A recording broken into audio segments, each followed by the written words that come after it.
Good evening, lads and lassies. How are you all doing today? Alrighty, well, welcome back. Sorry I was late to go full Canadian on it. I'm sorry I was late. Basically, I got a new chair finally. You know, thank you all so much for your, like PayPal donations, all that kind of stuff over the past few weeks. It has allowed me to upgrade a few things, so I really do appreciate that. And I also got this new Elgato Streamlight, which is really awesome. So thank you all so much. The donations and things like that over the past few weeks in particular have helped an awful lot. So thank you all very, very much indeed. Now, tonight we're going to have a look at the arrest documents from Glenn Cerio's arrest the last time around. That was here when we were streaming live. So we'll check that out. We'll also then look at the video in contrast to the document itself to see if we can try to break it down. Now, a few people were unsure about the video I put up last night, whether or not they could see it. So we'll do our very best to try to break it down for you so that you will be able to actually see that better. Now, I did see somebody said that somebody got blocked. So what I would just say is this. For anybody who's a moderator out there, only block people if it is expressly hate speech. That's the only thing that I want somebody blocked for. I don't want people being blocked for, giving their opinion. I don't want people being blocked just because of who they are or whatever the case may be. So if you see stuff like one common thing that I've seen here in the side chat a few times is "Let's go, Brandon." If that pops up, leave them alone. Nobody cares, basically. So if they want to say it, leave them say it. Also, then you have things like, if they say, for example, Irish people, I don't like them. Fine, leave them say it. Don't block them. If you think it's somebody in a, fake account or whatever, that's fine. Don't block them. So please only express hate speech is the only thing that I would like blocked, if that's okay. All right, so thank you all so much. I'm just going to have a look at the stream here, make sure it's all looking clean and clear. It looks good. I gotta say, if I do say so myself, I look good because of this new Elgato light. It makes a huge difference on the stream. It stops the kind of flickery stuff and it's really great. And this new chair is super ergonomic and comfortable, so I can roll around and knock over shit on my desk and all that good stuff. So thank you all so much. So Llewellyn says, what is hate speech? You can figure it out for yourself. I trust people to understand what hate speech is. Look, here's the thing, right? If it's obvious, I mean, we all know the dirty words that people would not like to have said about them or whatever the case may be. If you don't know what hate speech is, go educate yourself. What is hate speech to me might not be hate speech to somebody else. So, Ooh, that's hate speech. Mr. Malort says the Mick likes Nickelback. Not the Mick part. I don't mind that part. It's the Nickelback stuff. I don't care if Glenn hates what's being said here, because that's not hate speech. Go look it up. Go look it up. P says, why so many mods? Why not? So anyway, look, for those of you who are... Oh, Llewellyn says we're partaking in hate speech. How so? I would love to hear how pointing out what somebody did is hate speech. That, to me, would be very interesting. So, Llewellyn, if you please. The other thing is spam. If people are spamming like crazy, then, you know, you can boot their ass or mute them or something for a while. If it's just non-stop, you know, the same thing over and over again, then I'm just not even going to waste my time listening to people. And I'm not going to also let them waste your time by having to watch them and all of that stuff. So 2 seconds here. I'm just going to try to adjust the chat. Unfortunately, I do need to put the chat onto slow mode because it's already picking up too fast for my poor eyes. So thank you all for that one. All right, so we have a new member. Welcome to the Demon Army. Brendan Riley, thank you so much. Lads and lassies, welcome Brendan Riley in the side chat to the Demon Army. Llewellyn says that because Glenn hates what you're saying, that doesn't make it hate speech, by the way, just so you know. That's kind of one of those old jokes, right? Where people say things like, oh, he used hate speech against me. It's like, I'm sorry, but that's not hate speech. And it's, yeah, well, I hated it. So tough shit. If you don't like it, then so be it. Can I change it to 30 seconds? I can. Okay, I will do that in a second. I'll change it to 30 seconds. 30 seconds. Jesus, Murphy.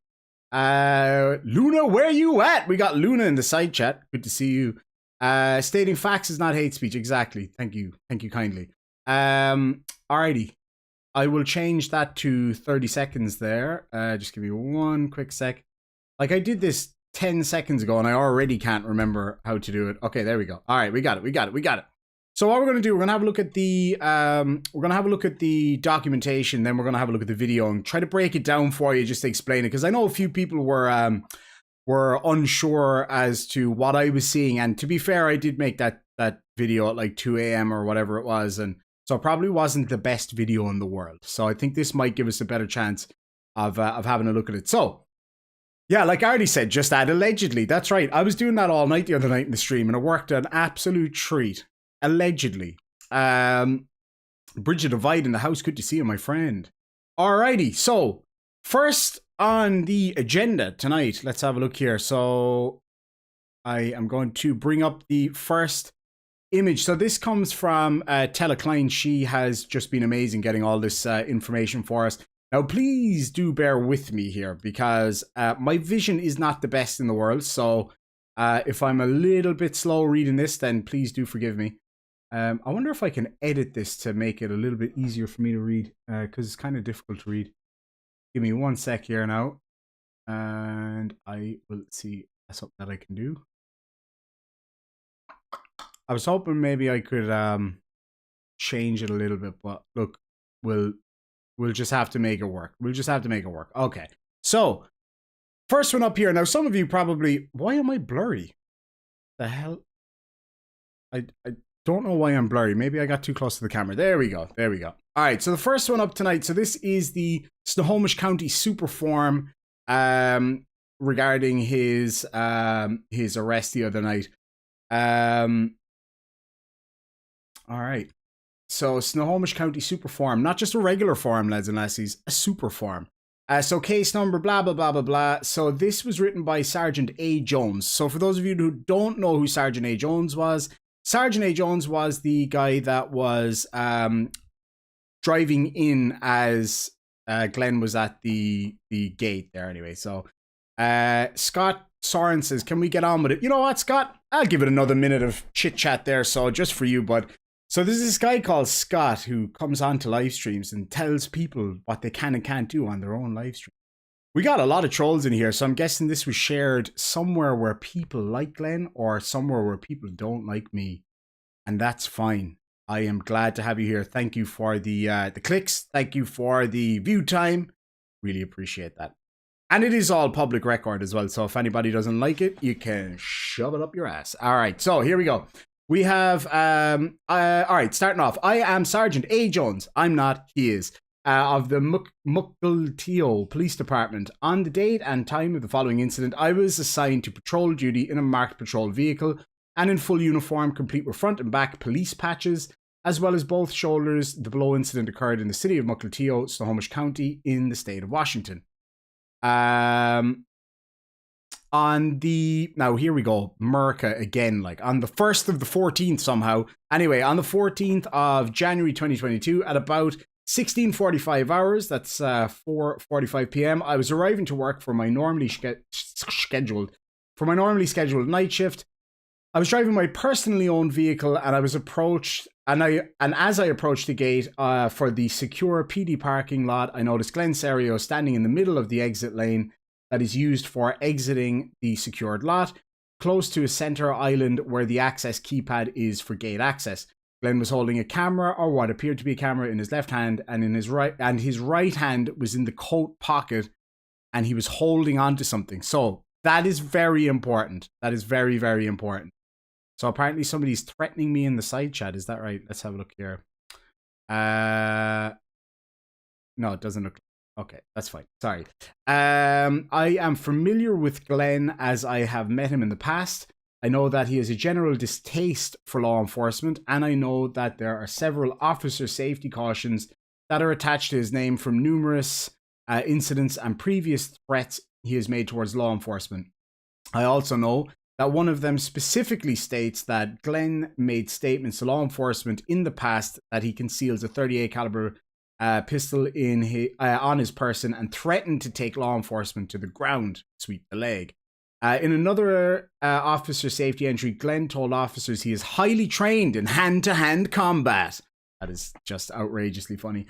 And will be forced to use any type of hand-to-hand combat necessary against law enforcement to stop them.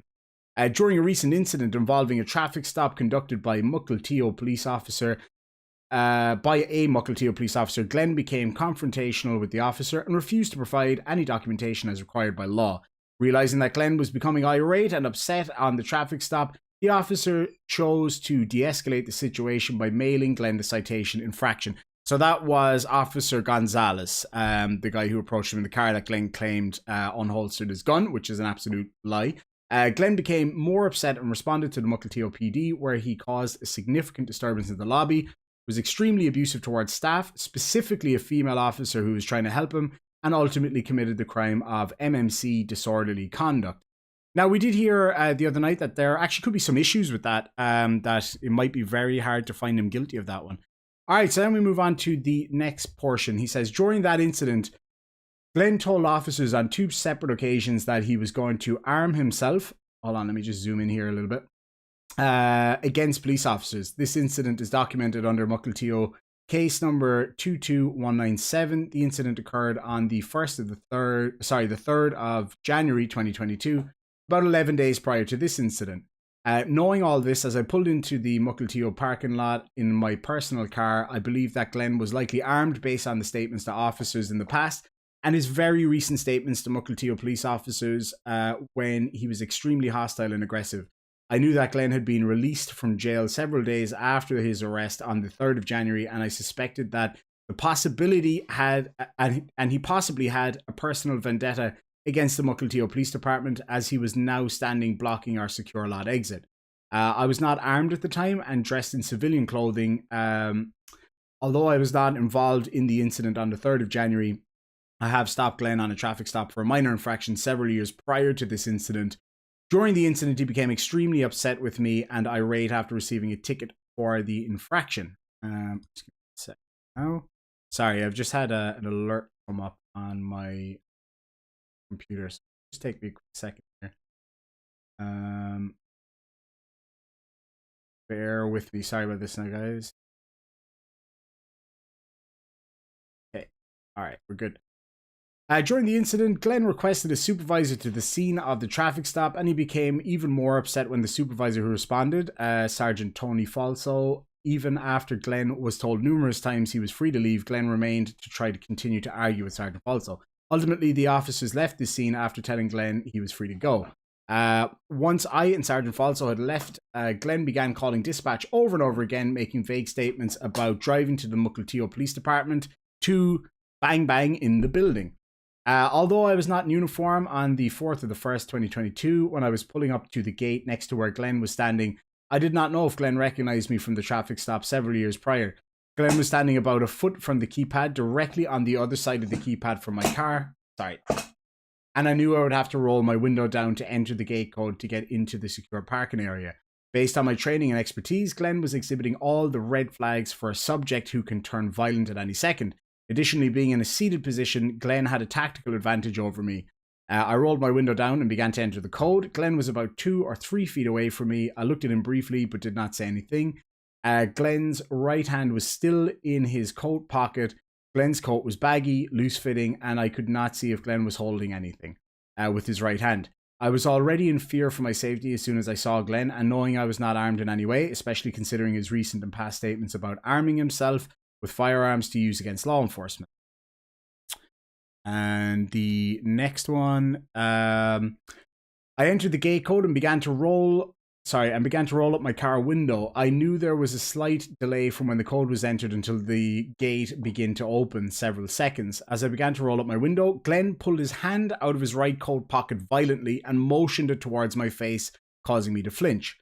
I felt a surge of adrenaline through my body and felt myself brace for the sound of a firearm discharging or the impact of a thrown object. I also had the subconscious sensation that the only proper response, Glenn's quick motion of pulling his hand from his coat, and if I had a firearm, I would have drawn it to defend myself. After I flinched, I could see Glenn's hand was empty, my heart was still beating rapidly, and the tips of my fingers were sweaty from the adrenaline. I pulled through the gate and watched Glenn through the rearview mirror to make sure that Glenn was not following me into the secure area. The posted signs clearly state police vehicles only. I immediately called Snowcom 911 dispatch to inform them that I needed on-duty officers to the secure parking area. Based on the above fact that Glenn was blocking the access to the secured PD area and his actions standing next to the keypad, which were clearly meant to intimidate or harass me and other officers entering and exiting the PD.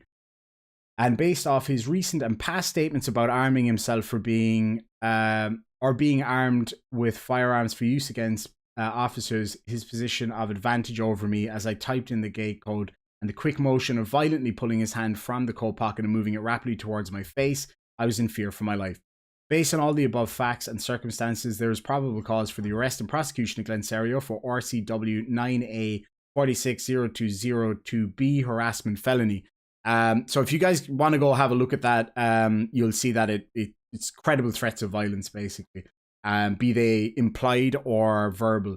I entered the PD and got suited up for work. Sergeant Evans, Officer Ball, legend, and Officer Hoogerhide, and I approached Glenn, who was still standing blocking the access route to and from the PD. He was informed that he was under arrest for felony harassment. Glenn did not resist or object and placed his hands behind his back as I instructed him. I placed my handcuffs on his wrist. Two sets of cuffs for comfort, as Glenn is large in stature, and double locked for his safety. I asked Glenn if my handcuffs were providing any discomfort, and he told me the left cuff was a little tight. I loosened that cuff and asked him again if they were okay, and he told me they were. At about 17-15 hours, I read Glenn his Miranda rights, yada, yada, yada. And then it says that he was transported to Snohomish County Jail, where he was booked for the above charge without incident. Refer to case report, blah, blah, blah. So that is the officer's reports. Again, that's the officer who rolled into the police office, police station. And that's essentially what happened there.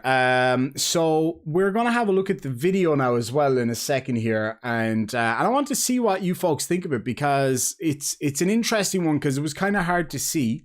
But as I watched it a bit more and kind of broke it down, it became evident that that there was an issue here. All right. So just before we continue, just go back to the chat here real quick.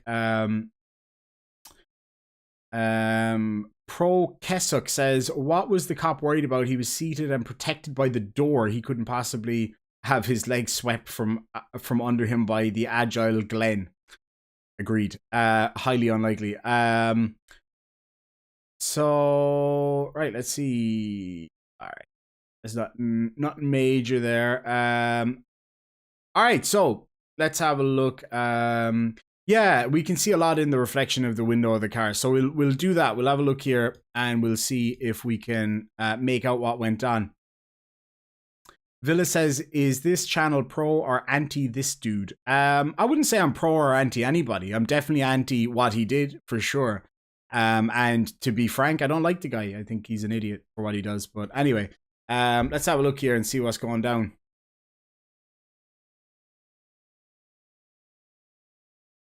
So I'll go to the part that's relevant here anyway. Now, for some reason, the desktop audio isn't coming through, so I'm going to fix that right now. Take a second. There we go. All right, so I think it was about the 17-ish minute mark. So let me just turn it down because it's outrageously loud. Super chat. I'll call you afterwards. I swear to God, I'll call you. I got your number, man. So this is where he was asking for Luna. Luna, where you at? Oh yeah, pretty much anti-auditors. Show these people what's up. Oh, there we go, Luna. Come on, Luna.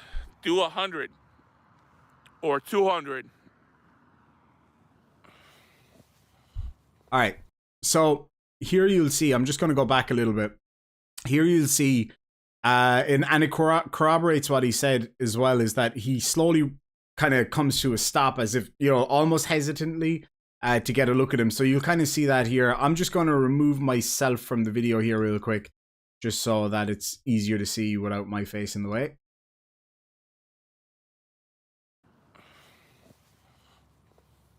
So that's where he stops, kind of, and then rolls up. What's the password?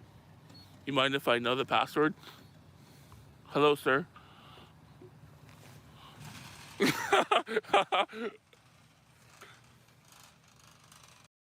All right, so that is the height of the incident there, basically. So we're going to go back a little bit here and break it down, because at first I thought what the police officer was referring to was you can see in the reflection of the vehicle here, that in the reflection of the window, that you can see his hand go down. And I assumed that's what he was talking about, because, you know, it was the only thing you could kind of really see. So I said, okay, let's break it down and see if that's what it was. So while I was on the stream last night with Team Skeptic, I took my time to break it down and see if I could see what happened. So let's have a look here and I'll show you what I found. Actually, I'm just going to zoom in here so that it's a bit clearer, because I want to get a view of the window, basically. All right, so let me just move it around just to get the right levels, and then it's easier to see. What's the password? You mind if I know the password? All right, so what I want you to look at here, and it'll give you a good idea of what I'm talking about. So you can clearly see here that there's one point where I'm just going to full screen myself here for a second. So you can clearly see here when the police officer's window just starts to go up, right? You can see Glenn's body shift and you can hear his clothing moving, right? So you can just say he's just moving, okay, no big deal. But then he immediately starts laughing, and you'll see the police officer's reaction is like a reaction of fear. So and his hand goes up almost in a defensive kind of manner. So what that indicates to me is, and sorry, I will say that was immediately followed by Glenn giggling. Now, giggling's not illegal for sure, but all of these little things put together can kind of give you a better picture of what's actually going on in the scene. So we'll have a look at it here and see if you can see what I'm talking about. Hello, sir. Right there. So right there, you see the shift in his position, and you can see the police officer's face. He looks terrified, right? Because you see the shift is as is described in the incident report. You see the shift of his body and a kind of like a jerking movement, like a fast movement, and then you see the police officer's face go like that and his hand go up like this, and Glenn laughing all at the same time. And it kind of reminds me of when I was a kid. And you know, if any of you have like older siblings or younger siblings or whatever the case may be, and you know, you do that thing to each other where you kind of go like that to make each other flinch or whatever. it was kind of like that, and then he started laughing immediately after it. So that's the impression I got from this. So let's have another quick look at it here and see if you guys catch it. Then we'll have a look in the reflection of the windows, see if we can learn anything from that as well. What's the password? You mind if I know the password? Hello, sir.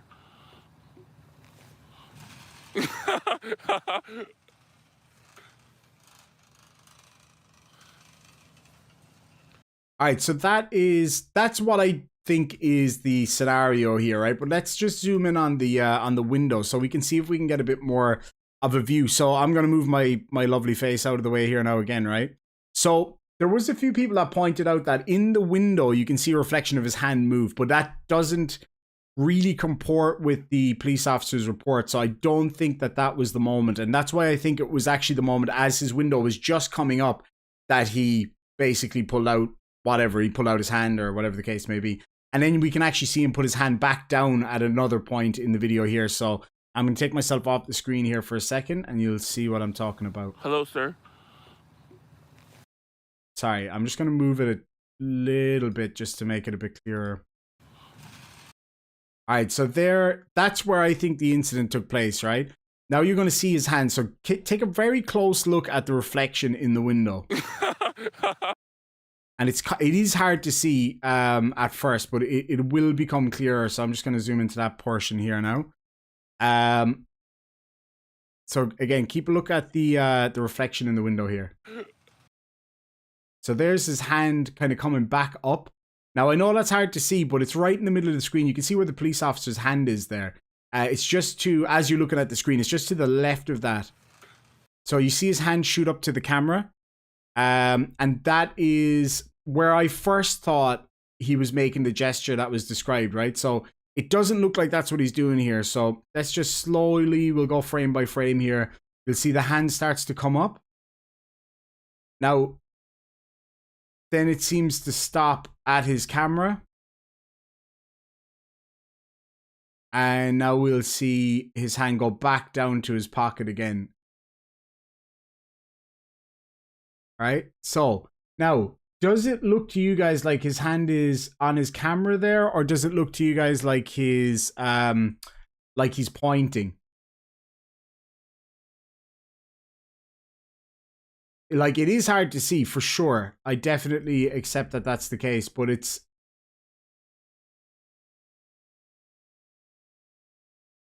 so if you look at where his camera is, right? So as we're looking at the image, right?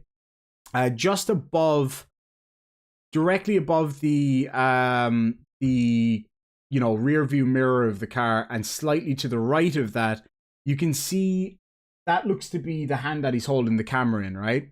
Whereas his hand, when it goes up, you'll see that it goes right up to essentially where his head is, right? So we'll just go frame by frame here, and you'll see what I'm talking about, I'm sure. And then the hand goes to where the camera is, or the phone, or whatever it is he's using, and then it goes down to his pocket again, right? So that's the middle area where the camera appears to be, because you've all seen him where he holds the camera down by his side. And just before that, it looks like the hand is up around his head area. Let's have a look here now. Okay, so right there, right? So I'm going to zoom in again. Now, I know the quality isn't great. Would it help to turn the brightness up? Perhaps. If it's something I can do, then I definitely will do it. But I can't guarantee that I can. I'll definitely try my best. Okay, I can turn the brightness up, but it doesn't seem to really assist us at all. Unfortunately. So let's, yeah, it doesn't really seem to help a whole lot, to be honest. Anyway, so if we have a look at the scene here now again, right? So just as the window goes up, right in the middle of the screen there, you can see in the reflection of the window, there you can see around the middle of the window there is his hand, right? So right above where the So see right there above the plus sign, or not the plus sign, sorry, the play sign, right? And there's where the hand starts to go up, right? So frame by frame. And you can see it goes up much higher than where his camera is. Because you can clearly see it. You might have to kind of look at the original video because it's a bit clearer on my end here. You can clearly see where his camera is. And now his hand starts to drop back down again, right? So it's right around this moment that he would essentially be pointing. Somebody recommended that I adjust the contrast. Let's do that. I'll give that a shot for sure. Okay,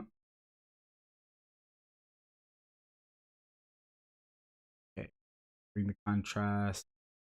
So would you say bring the contrast up or the contrast down? But I'm not 100% sure on. If I bring the contrast up and the gamma, that turn up the gamma. Oh, okay. We might be in business here. All right, 2 seconds here now. So this might look massively blown out here, okay? But it definitely is clearer for sure. So I'm just going to make sure it's actually clear on your end as well.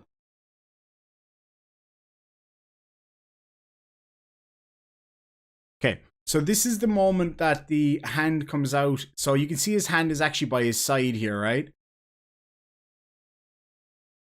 So I can see that very clearly there. So if you look just above the, I just put myself in the image here real quick, so it might actually help to see where the hand is. So in the image, you can see, all right, give me a sec here now.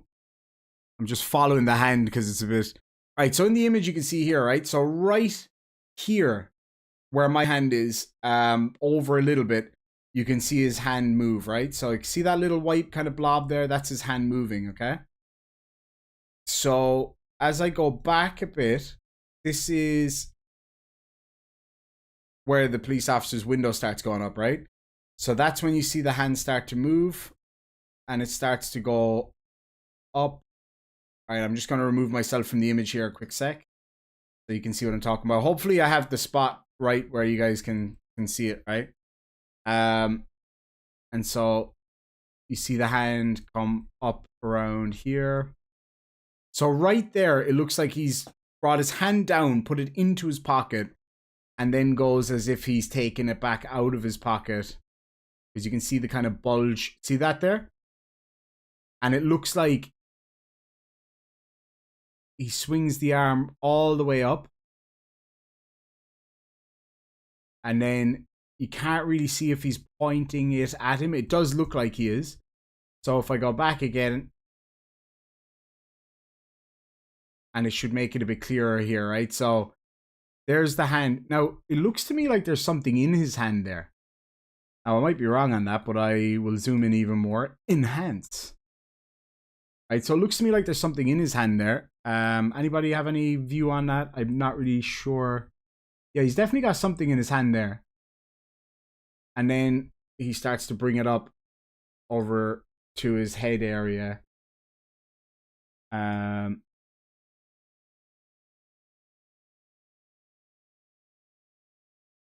then it does look like as if his hand kind of straightens out there. His arm, I should say. All right, so there's definitely something black in color in his hand there, it looks like. Oh, wait, no, that could have been something in the background of the video.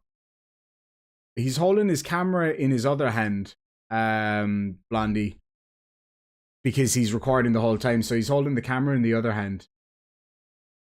And that's where we see the whatever the gesture is that he made with that hand.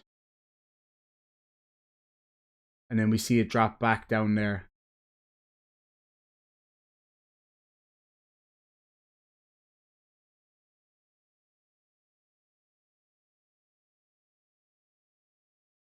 Okay. All right.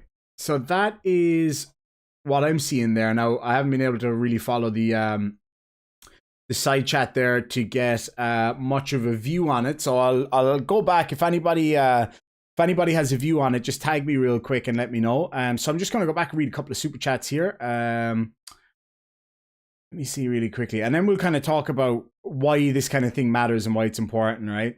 So the first super chat of the night, thank you so much to Tim Tully for $5 says apparently gods can be arrested.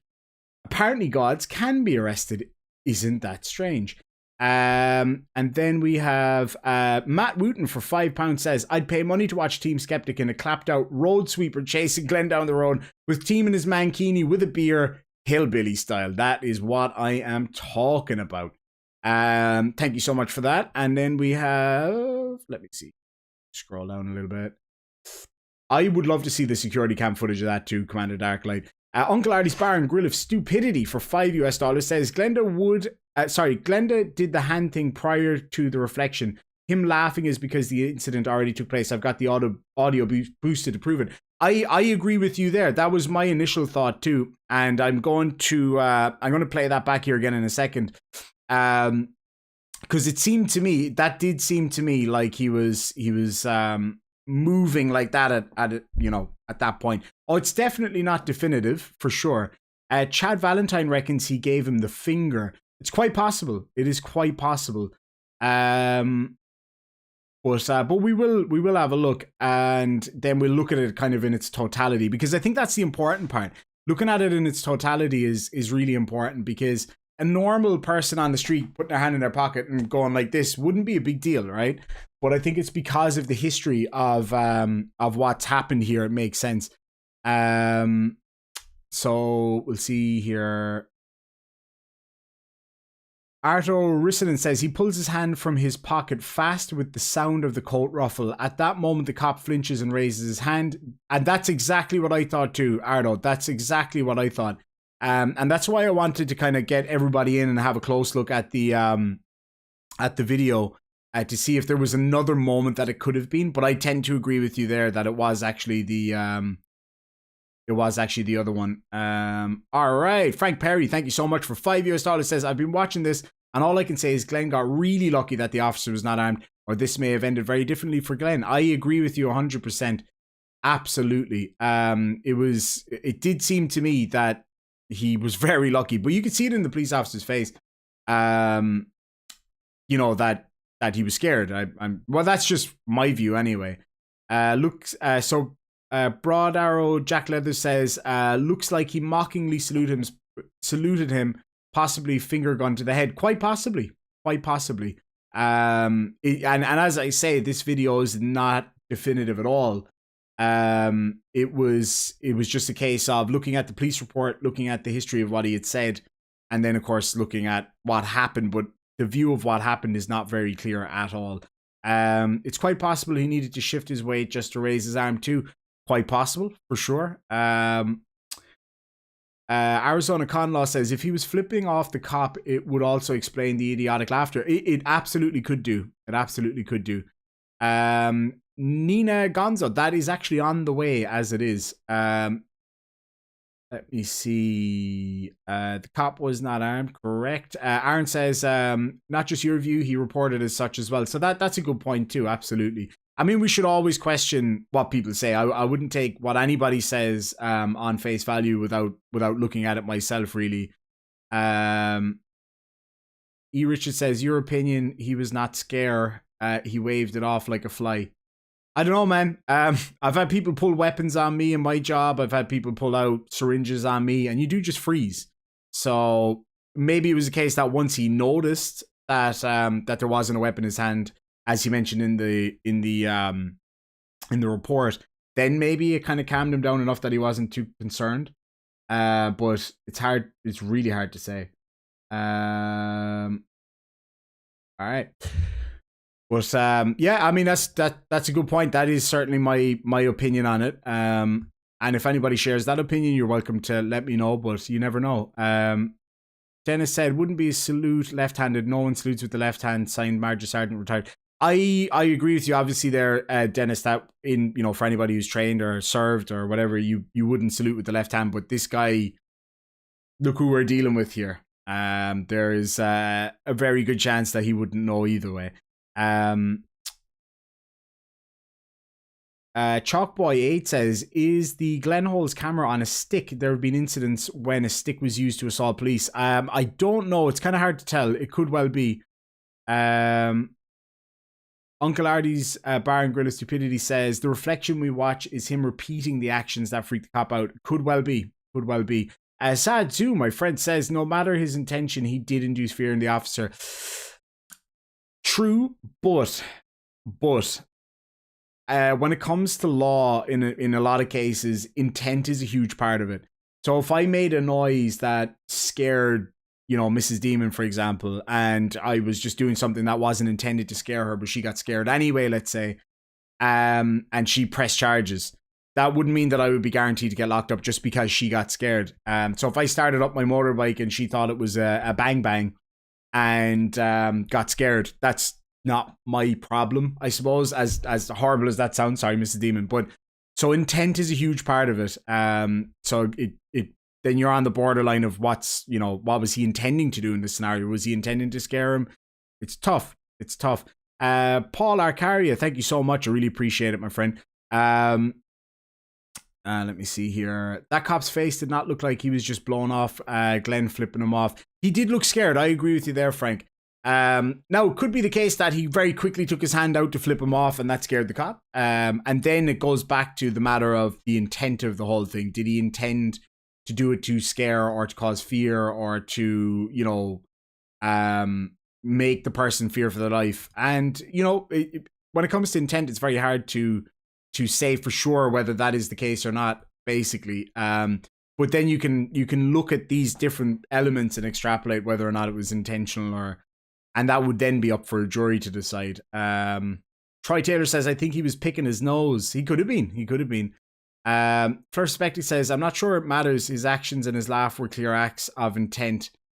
Not really. I would respectfully disagree with you there. It's totally legal to laugh. You know what I mean? And it's totally legal. I could go up and ask them for the code too. It's not illegal. It's when he goes that next step and actually does something that, would induce fear. So like if I went up to somebody and was just kind of like lurking around, that would be creepy, but not maybe necessarily legal. Obviously in some scenarios it would be. But let's just say it wasn't. But then if I go up and try to make them flinch and they get a fright and genuinely fear for their lives, and I did it on purpose, as in like I actively tried to scare them, then yeah, that could be something. But it's a tough one. All right, let's see what else we got here. Hey, SBLM, great to see you, my friend. That's so good to see you. It says, I haven't been around in a while. Nice to finally be able to watch your videos again. That is great to have you here, man. Absolutely great. All right, Ilya, good to see you. Says there's also the reasonable person test. Exactly. So what would a reasonable person in this scenario think, right? So imagine you are the reasonable person. You're the juror and you're looking at this scenario. You put yourself in the position of both individuals, but in particular, you put yourself in the position of the police officer, right? And knowing that he has a history with them, knowing that he has a history of provoking officers, knowing that he has a history of threatening violence, threatening to sweep the leg, etc., would a reasonable person think that his actions were done on purpose to scare somebody? Maybe on its own, possibly not, but certainly with the giggle, with the threats, definitely, I would say. If I was the reasonable person concerned in that scenario, I would say yes. Frank Perry, thank you so much for $2 says, you scare Mrs. Demon and it'll be your problem. Hell yes. I couldn't agree with you more. Let me see. Perspective says the go-to channel features back. Happy days. I don't know what that is. I have no idea what that is. How much would you need to snort, shall we call it, Colombian go-go powder from Glenn's bum? Or have a shot from his navel, scrubbed or unscrubbed? Scrubbed, 20 Gs. It's got to be 20 Gs. Zumi, I'm not sure. It's a tough one, right? Because I don't think he is, because he could do so much more if he wanted to do that. So for those of you who are listening and not able to read, Zumi says, I seriously think Glenn is actively trying to commit self not alive anymore by cop. I can see why you would think that for sure, but I respectfully disagree. And the reason I'd say that is because he could have done so many more things to make that happen. Even in this interaction, right? So that's a very good point, though. You make a very, very good point. So we'll have a look at that here in a second. Alien X Gaming, thank you so much for $5 says, hello, Sir Demon of Ireland. I hope all is well. Mr. Chats, hope we can connect soon, brother. Hello, chat. Wishing nothing but the best. Take care. Thank you so much, Alien X. Great to hear from you, man. Definitely, we got to get in touch soon. So, all right, let's, I'll just go back to it here just to address Zumi's point here, because I actually do think it's a very, very good point. Because I've actually heard a few people say that, and I can definitely see why people would think that, right? And, you know, people are saying, oh, he's trying to be a martyr or whatever the case may be. And I mean, I fully accept that that could be the case. Because, you know, you can see the activities, the actions that he's doing, it would indicate that, right? So I'm just going to change around the color here on the video again, because we don't quite need it to be so dark. So the reason I would disagree is this, right? So let's go to where he actually gets approached, right? So if he was trying to commit self not alive anymore, I would say he would have done something more epic. And I don't mean epic in a good way, but, you know, that he would have done something way bigger. Because he just strikes me as that kind of dude, right? And so if we go to the point where he's actually arrested, and you ask yourself, if you were a person that was in the scenario where you wanted to commit self not alive anymore by police, what would you do in that situation? Now, Arto makes a very good point, says he is trying to get the cops to draw on him for a lawsuit. I think that's probably the more realistic view. Well, at least more realistic than the self not alive anymore.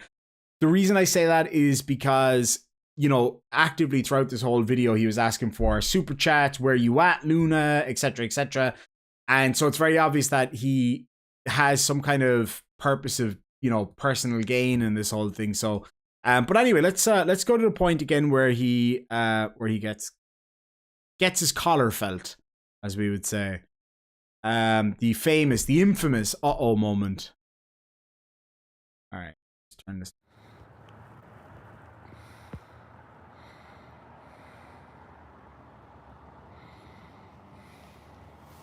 While Glenn's breathing there, thank you so much, CNC Wizard, for a super chat for $1. 190 people in here, guys. Oh my god.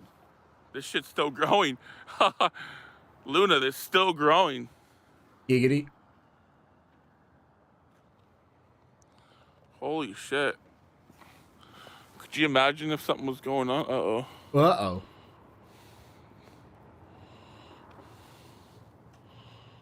Can I help you? Can I help you? Helmedin, I definitely agree with you there. Floyd he's really asking for it at this point. What is that? Okay. And your point? Who said that? Oh, so I'm being trespassed. Just to answer a question in the side chat there. Is the cop in at the gate the same cop that that came out to him now? Yes, that is the same. That is the same person. So, yes, Scott, absolutely right. So he aborts mission. He abandons ship straight away. If he wanted to, you know, self not alive anymore by police, what would he have done in that scenario? I mean, it's one thing to say what would a reasonable person do, but obviously a reasonable person wouldn't be putting themselves in this scenario. But for me, you know, it's obvious what I would do if that was my plan, and that would be to essentially redo what he had just done. Sadly, you know, we've all seen this before where people have self not alive anymore by cop for that very reason. So, you know, by that way, you know, by that means where they've pretended to pull something out and been, self forever sleep, self permanent nap time. And that's really, really sad. That is really, really sad. But I do think that there's more that it's more a case of him wanting to get something out of it, be that notoriety, be it money, whatever the case may be. It does seem like that's what he wants to get out of this whole thing. And, you know, we'll talk about this here in a minute as well, and you know, about the kind of psychology of this and why it is that he would do this if not for money. What are the other reasons you know, that he might do this? So we'll go into that here in a sec.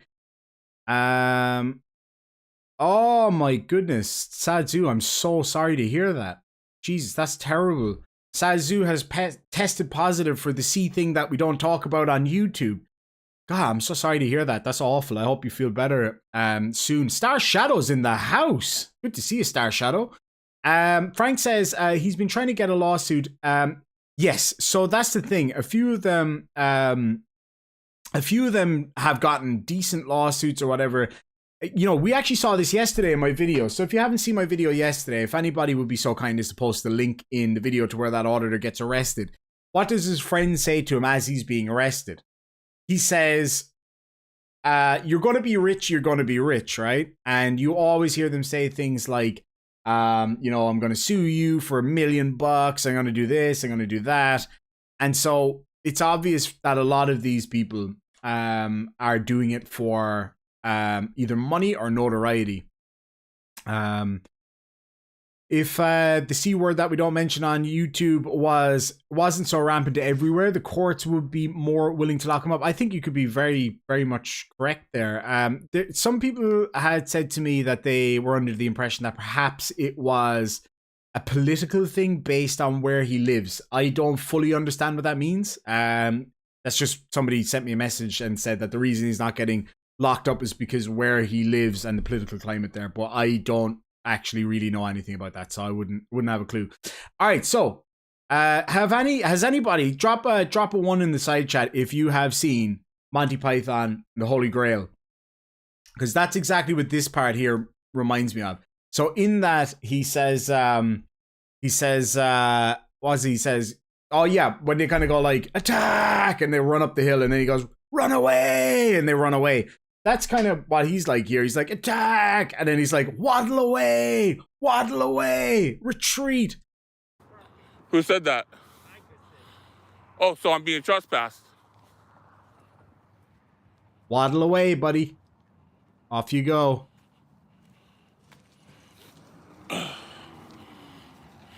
So I'm being trespassed or what? For what? No, I wasn't. No, listen.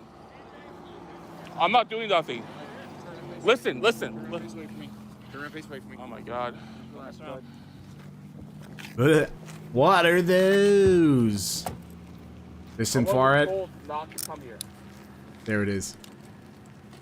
I wasn't told not to come here. It gets me every time. That's like a kid saying, well, I wasn't told not to draw on the walls. It's like, yeah, but that's not how that works. You know what I mean? It's okay. You weren't told not to go there, but at the same time, it's obvious that you shouldn't, because you were literally just trespassed from the place, man. What did you think was going to happen? So what I think happens with this guy, he pushes the boundary so close, right? I should say he pushes so close to the boundary that it's inevitable that he's gonna push it too far. I just gotta send somebody a quick message. It's inevitable that he's gonna push it too far one day, and you know. Look, I know a lot of people here don't particularly like Glenn, and I totally get that, right? I mean, he's not a likable dude, right? But at the same time, I would not actually like to see that happen to him. Now, some people have disagreed with me actively that they would like to see the permanent nap time thing happening. Not me. I don't want to see that happen. I think that's awful. I would actually much prefer see him, you know, get himself sorted out and prove that, you know, people aren't beyond help and getting themselves fixed up. I think it's unlikely, to be honest, but it is possible though, right? So, you know, if he was to ring me right now, if Glenn was to send me an email, I want to come on the show and go, hey guys, you know, haven't watched this live stream, I now realize the error of my ways. Again, I've got more chance of getting football trials for Inter Milan than he does of emailing me and saying he wants to come on the show. But I'm just talking hypothetical here. If he did want to do that, I would give him the time to come and talk and explain his side, explain what drove him, all that kind of thing. I would much rather, just like when I was dealing with flat earthers, it's the same thing. You know, a few flat earthers have turned around, and one of them in particular has become a really good friend of mine. You guys know as Seek Truth, Speak Truth. He was a flat earther. He changed. He wasn't interested in anymore. He learned reality, basically. And then, you know, now he's like this normal, lovely guy. He got his whole life back on track over that. He got back with his partner. He's happy. I always see the guy smiling, having a good time with my, you know, on my Facebook feed and all that kind of stuff. And I would actually like to see that happen to this guy. I would actually like to see this guy be able to pull it around. But I don't think it's likely, or I wouldn't say it's impossible. I've seen worse than that turn their lives around. Usually people who had severe addiction issues. And that's why I'm always careful about how I respond to particular things like that, because I have to remember that, you know, I dealt with a lot of problems when I was younger, and before I was treated for my ADHD, I suffered terribly, man. I suffered terribly with depression, anxiety, all that shit. I was diagnosed a couple of years ago with what's called complex PTSD. And it's the type of PTSD you get from not one incident, but from a long period of issues or whatever the case may be. And I struggled with that, and I could have gone down a really dark road. And, you know, I was lucky I never fell into addiction. I'm not much of a drinker. It wasn't my thing. But I could have easily gone that way, and, you know, then the brain gets fried and you end up like this. So I understand that these things can happen. And especially when it comes to mental health issues, I used to deal with people like this every single day. And you do kind of become numb to that as you know, especially if you work somewhere where you're dealing with these kind of individuals every day. And in you guys' case, you know, you're seeing these people every single day on the internet and whatever the case may be. And I think that, you know, we all do become a little bit numb to it. We become a bit numb to the human element of it, and the fact that some of these people, not all of them, and in fact, maybe not even most of them, some of them are just straight up assholes, right? Don't get me wrong. I mean, that's evident, because some of them are really articulate and clearly able to, you know, make YouTube videos, make money, do all this kind of stuff. And they're capable people, right? They've just chosen this path because it gets them notoriety, a little bit of fame and money, right? But then you have people like Glenn, you have people like the guy from the video yesterday, and a few others who clearly have some mental health issues. And I'm not saying that justifies him going out there doing this stuff. Not at all.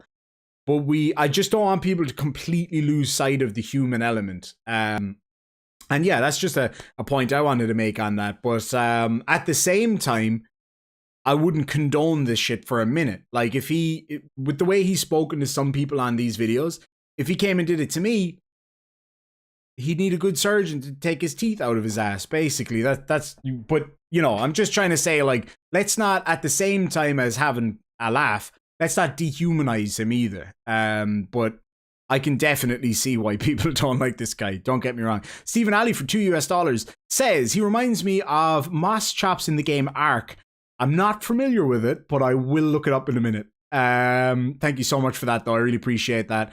And let me just scroll back up here. I hope I can scroll up far enough because I don't want to miss anything. Beast2Cent, thank you so much for joining the Demon Army. Welcome. Thank you, everybody in the side chat. Please welcome B to the Demon Army. And Joan Cock for $5 says, remember, he has a history of making threats. One of the reasons he's on a watch list is because he called the cops and said he was going to come back with a weapon. And that is an incredibly important point, Joan, and something that, I suppose, to clarify my point about not dehumanizing the guy, I should have said this actually, and I appreciate the super chat because it reminded me to point this out too. While I, you know, don't necessarily agree with complete dehumanization to the point where the guy is like seen as not even human anymore, which, you know, let's be straight here, that's not really a reasonable adult way to look at something. Have a laugh at the guy. Have fun. Go out there and mock him to his face. Sure, absolutely. There's nothing wrong with that. But what you're saying about the weapon is a very important point, because here's the reality of these situations, not just for police, but for us on the street too, right? When you're dealing with somebody like this, be they mentally ill, be they just a complete asshole, be they somebody who's got addiction issues that are causing them to act in a certain way, like drug-induced schizophrenia. That's so common where I used to live in Western Australia, and thankfully not so common here in Ireland, but very common over there. And the reality is, yes, this person has a problem. Yes, I would like to see them get help, but I still have to protect myself and my family. So if this is a guy that's out on the street that could have a weapon that could hurt somebody, I don't want him out there on the street. And that's a really important point. And thank you for the super chat, and I really appreciate the sentiment of it, because it's really important. Pips Cave for $5 with no comment, but thank you so very much. I really appreciate it. Anna McHugh says, your mother was a hamster and your father smelled like elderberries. I felt in your general direction. I actually can, hold on a second here. I got something for y'all. As I'm told, I'll need to learn how to say that properly. Y'all, for when I go to Texas in a week, lads and lassies. And I'm going to be in Texas. I'm going to be in Vegas. I'm going to be in Seattle. Hell yeah. I can't wait. It's going to be so much fun. It is going to be super duper fun. Your mother was a hamster and your father smelled like elderberries. Now go away or I will taunt you a second time. I love that movie. I could watch it over and over and over again. We need your master to come and help us to search for the Holy Grail. He's already got one. Brilliant. Lee Beck, thank you so much. I did find Luna. Luna, where you at? Well, I know exactly where Luna's at. Luna is on... Actually, we saw like 5 Lunas today, myself and Mrs. Demon. We were out doing a bit of shopping, and we saw a vehicle with Luna written on the back. We saw wall signs with Luna on the back. It was awesome. Oh, that is so funny. John F. What is your name? Glenn. What is your quest to sweep the leg? What is your waist size? Or what is your intelligence level? It's hard to know. Greedy Cheerios is not irredeemable. Look up Ranty. Exactly. Thank you, Broad Arrow. That's a very good point. Now, I will just add to that. He's definitely worse than Ranty by a long shot. I really like Ranty. I think he's a lovely, lovely guy. And yes, definitely in the past was a bit difficult. Not so much with me. He was always pretty cool to me, though. But when I came on the Flat Earth scene about a year and a half ago, whatever it was, 2 years ago, he was already starting to kind of chill. So I didn't see the worst of him. Like STST was always really chill, though, just to say. And thank you all so much for your congratulations. I haven't missed those. I just haven't gotten around to reading them out. I did just hit 14,000 subscribers today. 14,000. That means that I have over doubled my my subscriber count in 1 week. 1 week, lads and lassies. Like, that to me is unbelievable. To be able to have so many awesome people, and I think a celebration is in order, some fireworks. Yeah, it's been an amazing week to say the very least. 14,000 of you out here watching my videos, having a good time, and that to me is awesome. And the whole thing with my channel, I love to just have fun, have a good time, have a laugh. But then, some of these more serious conversations need to be had. And I do think it's important, because I'm not trying to blow my own trumpet, or I don't want anybody to take this the wrong way or anything, but I am ultimately a comedian in some respects, in that, I joke for fun, for a living. I have done stand-up comedy in the past. I've done a bit of acting and things like that in the past as well. And it's really important to remember that, people are still people. Some people are just complete dicks, though. I mean, don't get me wrong. And I will never like them. But I always think if somebody's willing to change and is actually trying to fix themselves, make their lives a little bit better, then we should give them that opportunity to do it. So, yeah, I just think that's important. Let me see here now. All right, let me just scroll down again here, because I've missed a few bits and pieces. And if I miss any important comments and you want to catch my attention, you can at me in the side chat, or and obviously I always read out super chats, but don't feel obliged at all. Let me just scroll back up here now, because I definitely missed a couple of super chats, and if I did miss your super chat, just tag me, because that's really important. All right, so we've got a super chat here for $20. Thank you so much, from Teresa Brewer. At 20 of Her Majesty's pounds, the beautiful British pound. Hold on a second, we got to get the Queen up here, I'm sure. Well, at least I think I can get the Queen up here. But yeah, £20. Thank you so much. That's awfully kind of you. Let me see here. That's close enough. Yeah, 20 of Her Majesty's pounds. Thank you very, very much. And Stephanie Raymond, thank you for your congratulations. Really appreciate that. Particulator, welcome to the Sadistic Sergeants. Thank you so very much. I really do appreciate that. I've also got Patreon, and I think it starts at $2 a month or something like that. So if that's something that somebody's interested in, that's there too. And then we got CH for $5 says, he pisses me off. I'm of the belief that anyone can change it they truly want to. Absolutely. Short of, obviously people who have severe mental health issues that are not, unresolvable. You could say, okay, fair enough. In that scenario, yes, I can say, all right, they're probably not redeemable. But they're most people, I think, are redeemable, and if people want help, then I would always try to help them as best I can. And then John Norris, that depends on what kind of a swallow, basically. We got a super chat here from Nick Hart. Thank you so much for $5. Says, remember the open invite if you ever want to come to Derby. We got a place here for you in Louisville.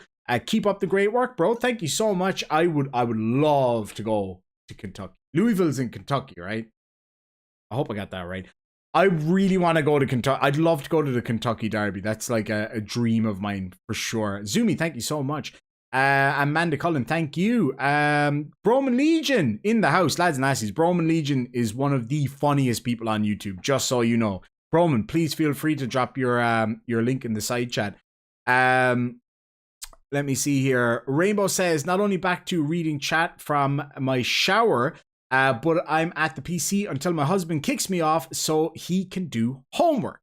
All right. Well, as long as we got you here, we're happy anyway. Star Shadow, thank you so much for the $2 super chat. I really do appreciate that. And yeah, it's Kentucky. Yeah, I knew it was Kentucky. I knew in my heart of hearts that it was Kentucky. It's just when you said Derby, the Derby. Oh, sorry. Come on, man. Wake up. When you said Derby, I read that as Derby, as in Derby in the UK, and I was like, Derby? What's in Derby? I didn't put two and two together for some reason. Cloud in the side chat. Cloud, for those of you who don't know, is one of my oldest and dearest friends. And he's got the world's biggest head, just so you know. So yeah, I think I'm all ready for Kentucky. Let's go. That's what I'm talking about. All right, so we're going to get a guest in here in just a minute. We're going to get in the beautiful, the very sexual JL Warren. It might just take me a minute though, because I need to get my OBS sorted out. I keep messing this up every time, so I need to get a new system to be able to bring people in. All right, what the hell did I do there? Okay, I don't know what I pressed there. So I wanted to get vMix, but unfortunately it doesn't work on a Mac, and I'm waiting. I'm ready for the Mac hate in the side chat here. But I do love to use a Mac because, for editing videos, the Mac is just it is awesome for that. What can I use to call JL Warren instead of because I don't like using Zoom. And is there a way of doing it in OBS? I wonder. That would be so handy. What was the thing we were using before JL Warren? Can you remember what it was that we were using? Not coming to Louisiana for Mardi Gras. I would love to go to Louisiana. I really would. My late father-in-law spent some time in Louisiana. I think he worked down there, or he went to some conference there or something like that. And yeah, he said it was absolutely amazing. Absolutely amazing. Well, actually, when it comes to Irene, for a behavioral specialist, now Jail Warren, as far as I know, studied psychology, so he would definitely have some really good insight into that. So I'm just trying to figure out how to get this thing up. Might just take a minute here. Okay, all right, I got it figured out now. Sorry about that, Jail. All right, give me a sec here now, lads and lassies. And okay, I enter the room. I'm just gonna send you a link there, Jail Warren, and we'll be seeing Jail in the great state of Texas. I'm really excited for that. That's going to be absolutely class. And once you're in Jail, I'll bring in your audio. Hopefully, it will actually just work this time. Keeping a criminal in the house. Hope you and your family are doing well, my friend. And another person I just want to give a quick shout out to before we continue is Pam, that you would see in the side chat here. Her little dog has gone in for surgery today, so just keep her in your hearts. Really appreciate it. You're on Limey stream. We use Discord. Oh yeah, I did try to do Discord, but it didn't work because I don't tech very good. Rufflemut, thank you so much for $2 says, how do we deal with Patrick Roth? He's just so bad. Patrick Roth? Who's Patrick Roth? Why is that not working for me mentally? Patrick Roth. You'll have to remind me who that is. I have no idea who that is. I don't know. JL Warren's in the house, lads and lassies. I don't think he can hear me just yet, so I might just take a minute because I have to enter the room that I created, and it's a pain in the ass. But JL, stay there this time. Don't disappear again. He always does that. He just like decides to himself that he's like, oh well, this ain't working, so I'm out of here. JL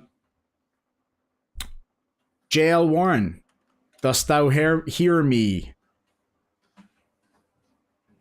Hello. Oh shit. JL, do you hear me? I do hear you, sir. All right. That's what I'm talking about. All right. I'm just going to get your link in here and we'll get you up. Get your gorgeous, beautiful, absolutely lovely face up on the screen here.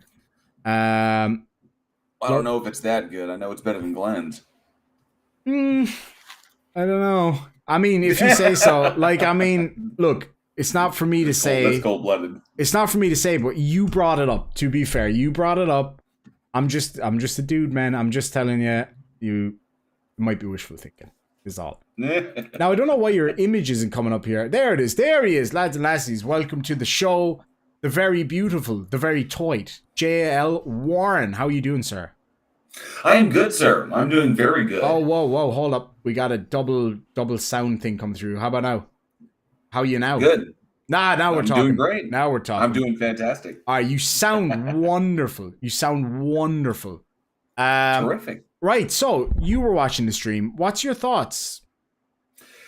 Well, okay. So now that I've heard what the report said, you have basically the statement from the officer, from the officer who was in the white car I was approaching, because I didn't know at first glance. I don't think anybody really noticed, that Glenn was, doing something. And still, I wouldn't want to hazard any kind of like diagnosis as to what, or anything, unless I actually sat down and talked with Glenn. It's problematic because you have to look at like what is Glenn expect? What are the possibilities of what is Glenn expecting to happen? In the worst case scenario, he could be harmed by the police in self-defense. That they could assume that he poses a legitimate threat, and they wind up harming him to some degree, to some possibly even lethal degree. That's just what happens. Someone in the live chat proposed that it could be like self-ending by self-permanent nap time, yeah. Self-permanent nap time by cop, and that's awful to put an officer in that position, but that could be what's going through his mind. Another person brought up the possibility that he could be going for 3 hots in the cot, because I think I don't know if it's been confirmed that he's pretty much living out of his car. So if that's a possibility, then it could just be he's trying to aggravate them, which is why he never resists arrest. Yeah. Because if he resists it, then he could get messed up and, but there's no point in that. So I'm looking at his behavior, what he's trying to do. Yeah. I'm thinking that it could be a combination of two things. One, I think it's kind of a vicious cycle. He knows that by antagonizing the police, he can get people to super chat him and give him money. So he's learned this. This is a learned behavior. Mm-hmm. Two, he doesn't have the self-respect or the self-awareness to realize the long-term ramifications of what he's doing when he antagonizes the police or when he antagonizes people. When he does this stuff, he only sees the short-term gain. The short-term gain is I can get super chats, and if I get arrested, I can get, 3 hots in a cot. So there's that possibility. But he fails to see beyond this. And given how atrocious his behavior was, especially with Officer Ball, is it Hugenhair? I believe so. I believe it's Hugenhair, Officer Hugenhair, Officer Ball, and of course, Sergeant Barron. Mm-hmm. Given his behavior in front of those individuals and Officer Gonzalez and the things that he said, it's obvious, and you can watch through his videos. So you see his behavior there, his behavior when the officers were gone. He was just milling about the lobby, like fiddling with things. When he was antagonizing the dude from New Zealand in the post office, and this is a continued behavior. He obviously lacks impulse control because he constantly goes back to these defensive remarks that he's got. And he lacks impulse control. He's trained himself to respond in a particular way to what he perceives is an egregious action or something towards him. And he's trying his best to get some sort of validation out of the people he's interacting with. They want to, I really, really fear for that's why I kind of lean towards the possibility that in his mind, he may not even be aware of it, but subconsciously he may really want to make the news in that respect, because the level of self-loathing or I would say the negative self-image that is required to consistently do this over and over again, to act out in this way in which that this could potentially be a result of your action. Pulling a jerking motion on an officer, that's one way to do it. Yeah. So the level of of just the negative self-image that would be required for this definitely makes him, definitely puts him what's called a cluster B personality. And I would say it probably falls into just straight antisocial. It's an antisocial personality disorder. He may or possibly borderline, but he doesn't exhibit the anxiety and the nervousness and the kind of what's the word? The eccentricity of borderline or borderline personality. So I would say, and I don't think he's narcissistic in that respect, because he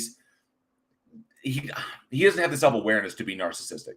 And so I'd say it's most likely some form of antisocial personality disorder. I was inclined to say possibly undiagnosed paranoid schizophrenia, but because that explains the lack of impulse control, and perceiving and having these paranoid delusions about the people around him and what they're trying to do, this grand cabal scheme and everything like that.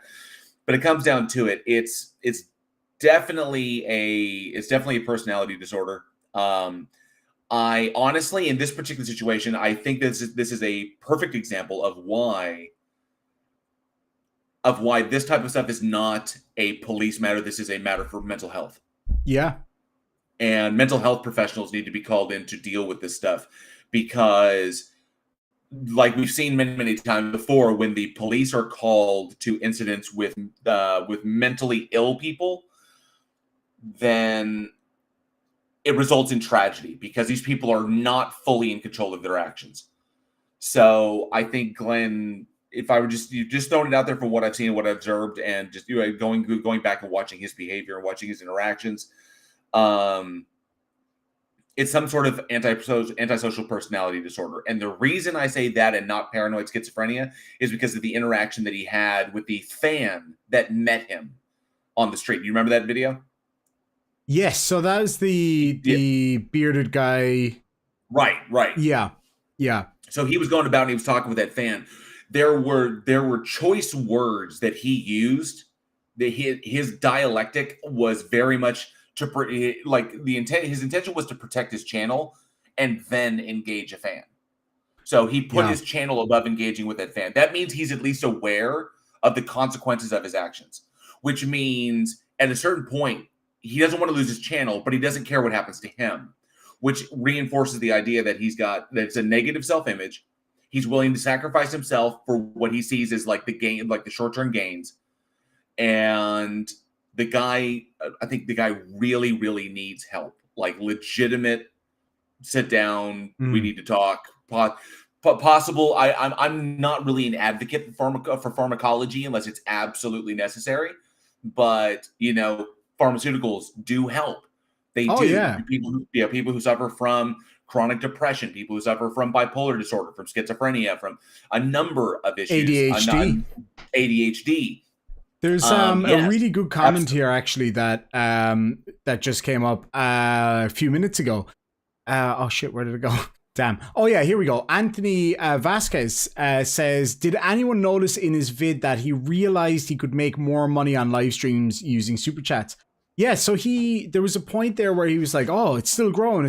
I got to use live streams more often. And then the infamous Luna, where you at? Luna, where you at? Just before we go on to that topic, Sir Pick-a-Pup the Benevolent, thank you so much for 449 of Her Majesty's Pounds, says, does the L in JL Warren stand for Luna? Luna, where you at? And it was secretly me the whole time. 100%. Frank Perry will the real Luna please stand up? Will the real Slim Luna please stand up? Well, that's both of us fucking out anyway. Frank Perry for $2 says, JL Demon, never put your face on a mug yet. I misread that as yeet, as in throw the mug if you make it, but it was wrong. So doesn't YouTube community guidelines prohibit criminal activities? I mean, it does. I mean, it expressly does. So that's a good point. Like, does his videos, would they fall into that? It's a tough one. Thank you so much to Teresa Brewer for becoming a new Patreon. I really appreciate that. And also to Hetty Matisse for becoming a member of the Demon Army. Really do appreciate that too. Glenn, so Gia says Glenn doesn't believe he deserves a good life. That's sad. I mean, it could quite possibly be true. That's one of those things that needs to be sorted out in legitimate therapy with a professional who can sit down with him and give him the safe space he needs in order to talk about a lot of these issues, like what his self-perception is, what his where does he see himself and everybody else begin. And what does he see as his predominant, when he initially meets people right at the bat, what does he perceive the reactions to be? And there's a lot of things that go into this. You could go into a lot of directions here based upon just the superficial observations of this individual. Yeah. His lack of self-grooming and his lack of self-awareness indicate that there are greater, deeper issue, deeper issues here. But that can create a vicious cycle, because if you already have descended to the point where you are not taking care of yourself and you are incapable of, at least at the bare minimum, maintaining your personal hygiene, if you are doing that, then that can lead to negative self-image. That negative self-image then reinforced because you don't care about yourself enough. You're like, I hate myself, so why? And then, of course, if everybody you come across, like you walk up and you meet somebody and they immediately react physiologically in a negative fashion, they take a step back. They crinkle their nose. They look you up and down. They size you up. They wonder. You can see on their face, they're wondering what's going on with you. Yeah. That there's something atypical about you. Human beings have a physiological response to this. When we encounter something that is atypical, we will physiologically respond. It's just reflex. And then we can be, but the benefit is we can be aware of that, and then we can retrain our brains to not do that. Yeah. Or at least not respond to it. But unfortunately, he sees those, and I mean, this is just, I'm spitballing here. He can see those as attacks at him, which is why he gets defensive so fast, because just an awkward look at him would sets him off. It could set him off, because he's defensive about every aspect of himself. He's probably defensive about his weight. He's defensive about his height. He's defensive about his hygiene. He's defensive about his clothes. But then again, you look at the choice of clothes that he wears and what he chooses to do. So that indicates unless and I'm going to throw this out there, unless all of this is bullshit. Yeah, and it could be. And he's literally being a clown on purpose. Yeah, for the money. That is a very real possibility that it's because it is very easy. And, people like you and I and others, we're generally very analytical people based on the kind of thing we cover and our interests in general. So it's very easy for us to overanalyze too. I think that's important to remember. Right. He could just be an asshole. You know what I mean? He could literally just be doing it for the lulz. He shows up to court and he wears like these tight pants that show his butt crack and his guts hanging out the front. And his hair is like this mop on his head. Yeah. That looks like something grew there. Okay. And like you think about you look at that, and then you look at like other performers who would do the exact same thing. Like and I'm not putting them in the same category. I'm just saying the same tactics. Boris. Yeah. Okay? You know who I'm talking about. That shit with his hair, he does that on purpose. Yeah, I'm sure. Okay. So he will muss up his hair before he goes live. He does that deliberately to convey a particular image. The same thing with like if you go with the legendary comedian Andy Kaufman. Andy Kaufman's behavior was all performance. Almost like 100% of his behavior, what you saw of Andy Kaufman was all bullshit. It was all fake. It was because it was designed to entertain. That's what he was. I'm not saying Glenn is that smart, and I'm not saying Glenn is that creative. What I'm saying is that these possibilities exist. What I do think, and I think I am safe in saying, is that Glenn, this is not a problem for the police. This is a problem for a health professional. Glenn either cannot see the long-term consequences of his actions, or he is blatantly ignoring them. Because if he keeps doing what he's doing, he is going to wind up on the wrong end of a police officer. He is. That's the reality of it. Just want to grab a quick couple of super chats here. Rufflemut, thank you so much for $2 says, Patrick Roth is news now, Paddy. Oh yeah, of course. A heavy troll. And Gia for $20 says, Glenn needs help, then he deserves a high five with a chair. That's kind of my initial reaction. A high five with a chair is reasonable in a lot of those scenarios for sure. Just to let everybody know, I have sent him an email to ask him if he'd be willing to come on and leave him have his say, and we'll treat him with the utmost respect when he's here. Unless if he acts like a dick, then we'll do what we do. But at the same time, I would like to actually hear him out. But the chances of that actually happening are slim. But just wanted to put that out there. Duck Norris, thank you so much for $2 says, Glenn instinctively picks apart people's faults. And I think to go further with what JL was saying there as well is those physiological reactions that we all have to people who are, who are very different or, maybe abnormal. Like him. That's atypical. Like atypical. Yeah, beyond what you typically expect when you meet a random person on the street. Exactly. And like, when for example, like his choice of clothing and his physical size and everything, like myself and JL and Johnny, we're three big dudes, and like, we put ourselves together pretty well. Like I wear decent clothing and I don't go out looking slobby. So when you see somebody and the guts hanging out and the butt cracks hanging out, your initial reaction is those initial kind of automatic physiological reactions. And, he might perceive those as antagonistic, or he might perceive those as somebody's, that looks at him funny on the street, is mocking him or is kind of giving him a hard time or whatever the case may be.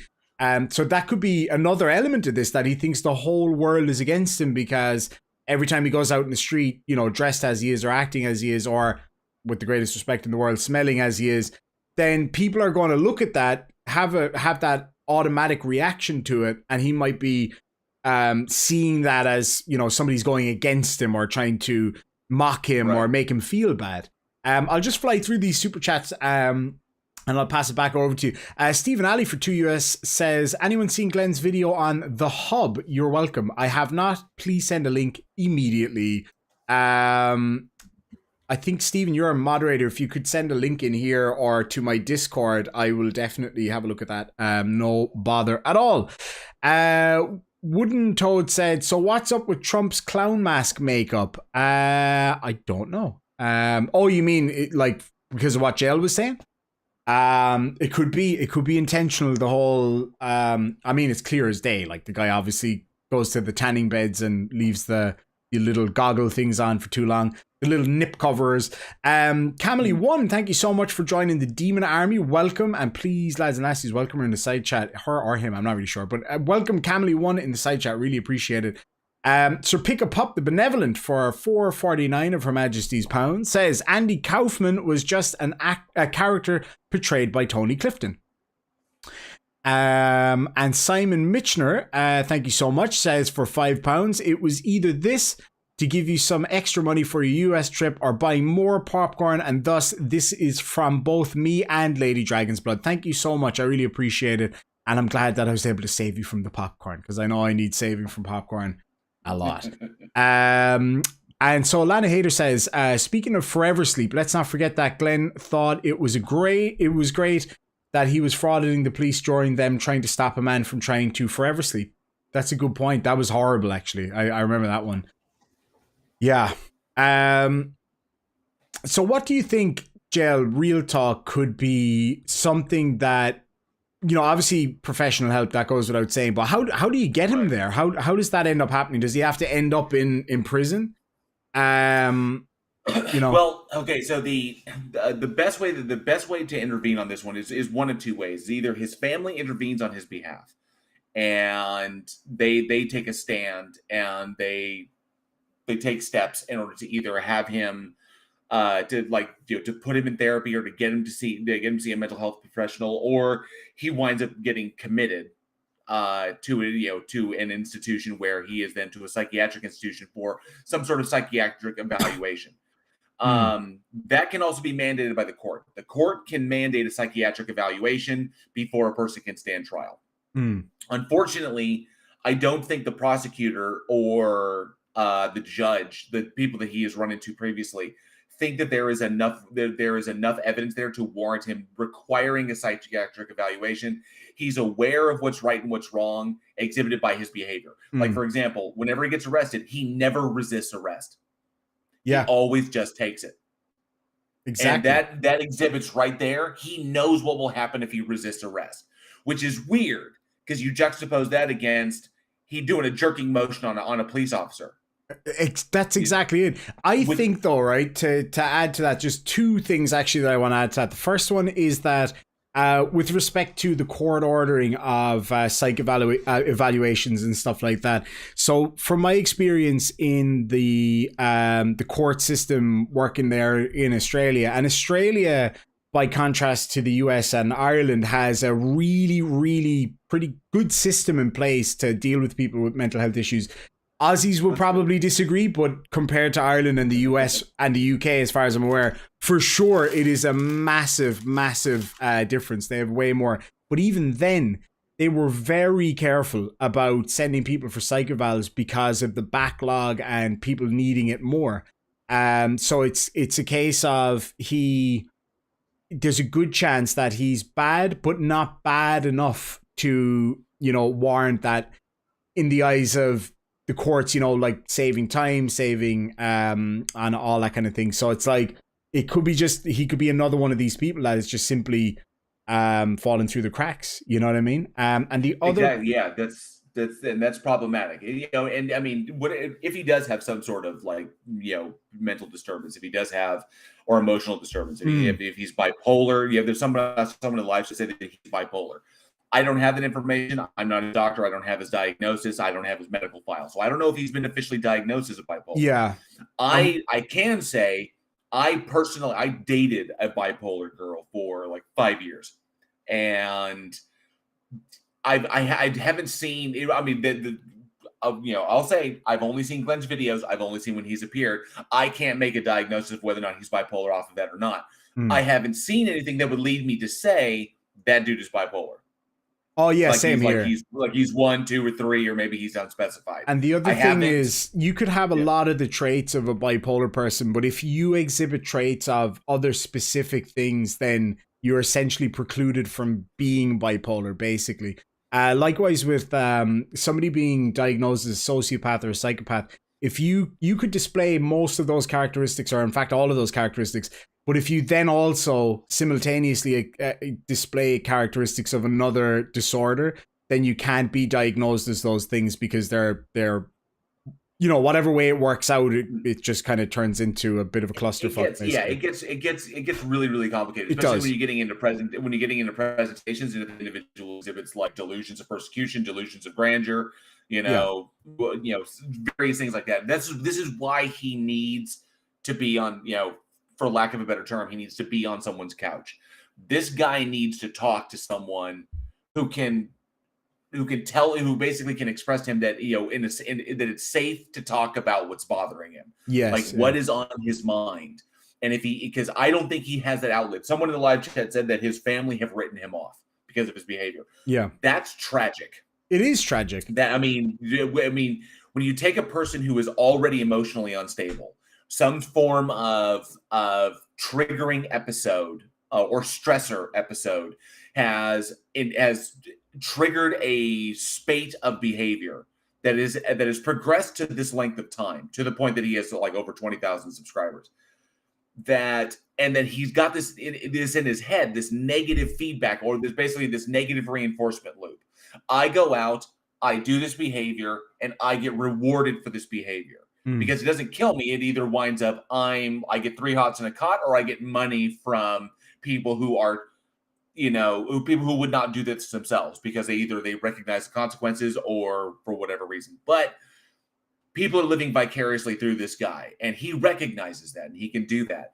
And this is a person who definitely, if he were to do a stunt and then wind up doing like 5 to 10, doing a nickel or doing a dime or even longer, if he winds up doing something really, really bad and winds up getting arrested and doing a good amount of time, he won't get the help he needs. And this behavior he has, unless somebody intervenes, is only going to lead to self-destruction, because the police are not mental health professionals. That's not their job. They're not supposed to be there to counsel you. They're there to enforce the law. And then the judges in there, or lawyers, there to argue the law.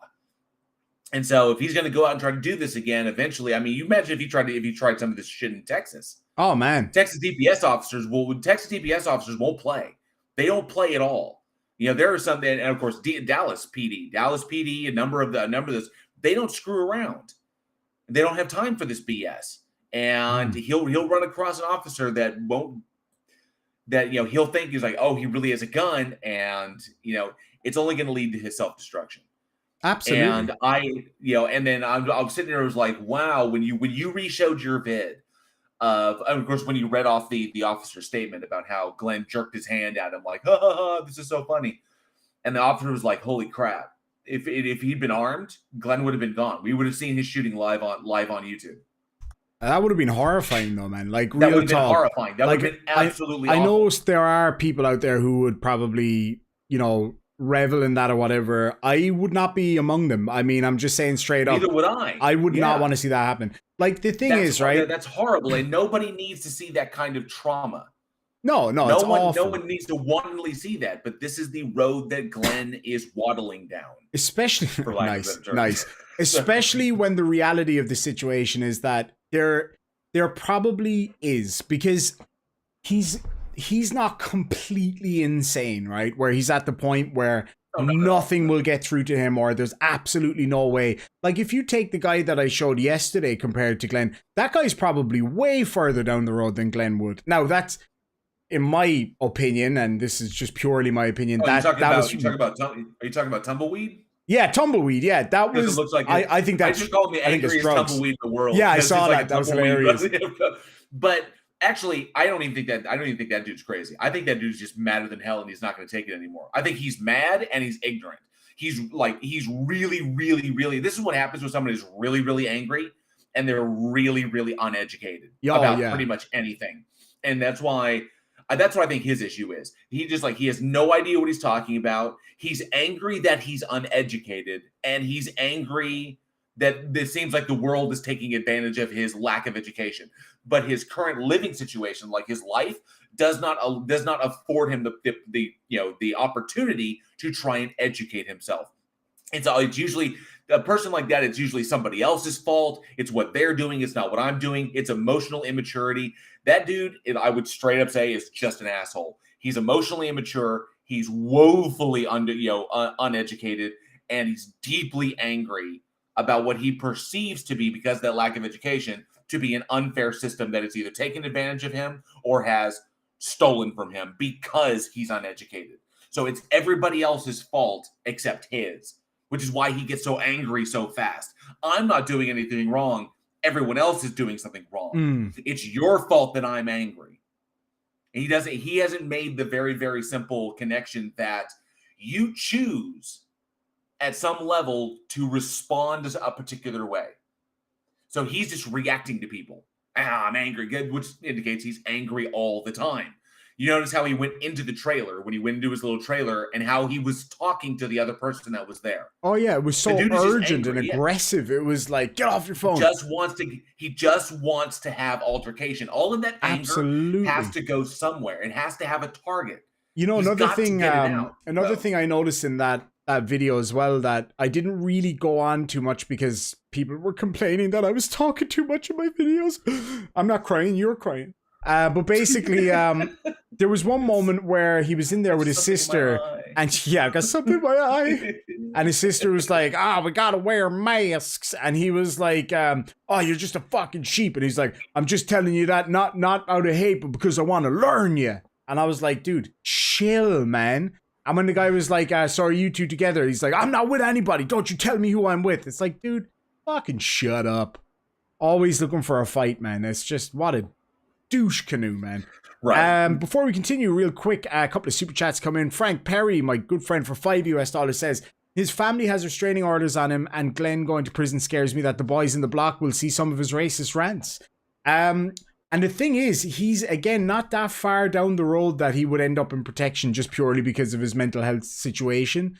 The reality actually is exactly what Pat's Cat says here for $5 He chooses his behavior. He can turn it on and off. His problem is he's gotten away with it and needs consequences. I agree with that too, because I showed this actually in a video where he was in, I believe he was in downtown Seattle, the one where he met up with his fanboy.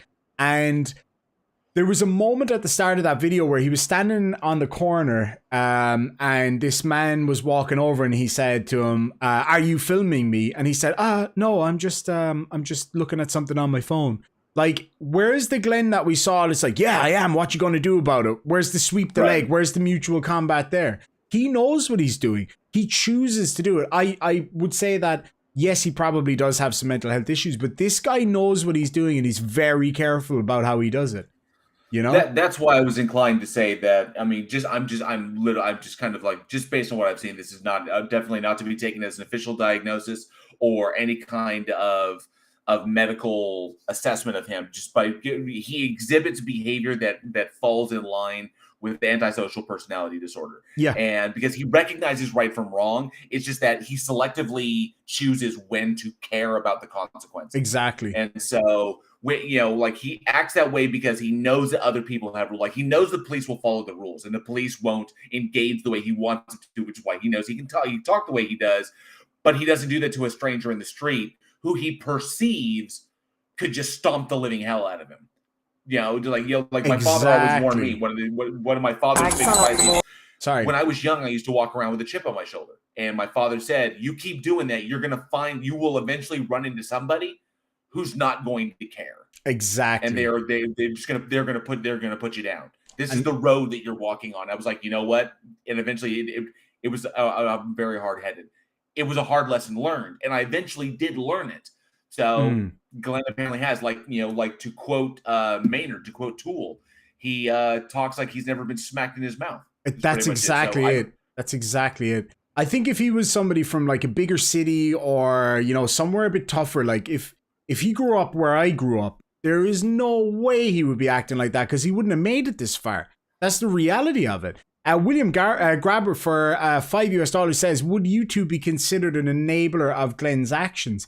That's a very good question, actually, because it's kind of a matter of where does YouTube's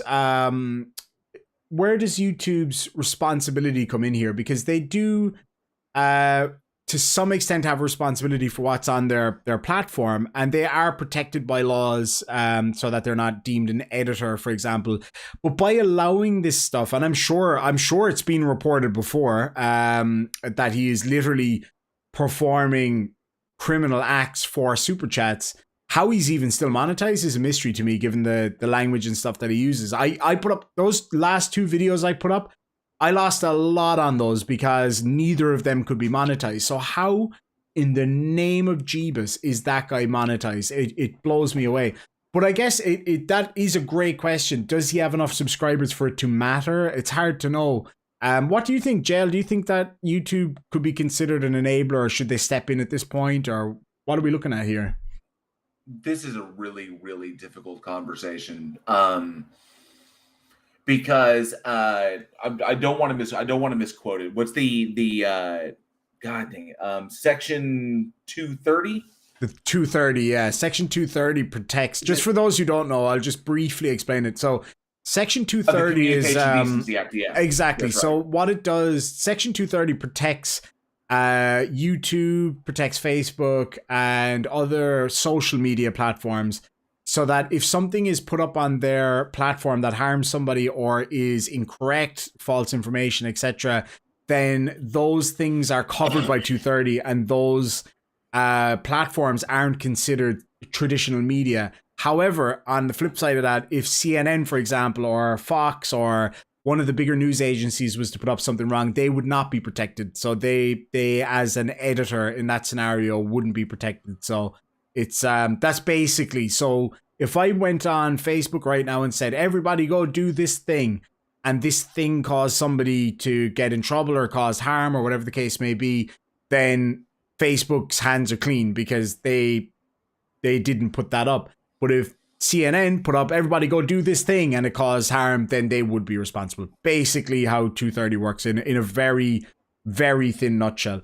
And just very quickly before we go on, because I want to keep on top of these super chats. One from my cousin Patrick Brendan OD. Thank you so much for $2. Really appreciate that, mate. And cracking me up for $2 says his channel should have been removed years ago. If not just for the stuff that he says, then definitely for the actions, really. You know what I mean? So that's a very good point, and I'll definitely address that one. So H. Hampton says, to an extent, you and other creators who highlight them, and by extension all of us viewers, are partly responsible. What say you, JL? Sorry, I was reading a chat, and I was reading something in the live chat, and somebody said, oh, that's okay. So Casey said YouTube enables YouTube fookers. I was like, yeah, but I mean, it's where we choose to make our money, is what to pay our bills, and Yeah. Well, that's true. That is true. So yeah, basically, H. Hampton asks, or what didn't ask, but made the point that to an extent, you and other creators who highlight them, and by extension, all of us viewers, are partly responsible. Oh yeah, absolutely. Absolutely. There is no argument there. If there is anybody who platforms this stuff is partially responsible for the exacerbation of his behavior. Anybody who riffs off of his behavior is partially responsible for that, because the reaction, whether it's negative or positive, reinforces or basically justifies the behavior in and of itself. If the behavior is unjustifiable, then it should be warranted with punishment. That the individual loses the right to be able to do this after after doing it excessively.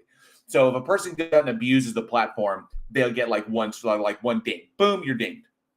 If they continue to do it, they lose access to that platform, so on and so forth.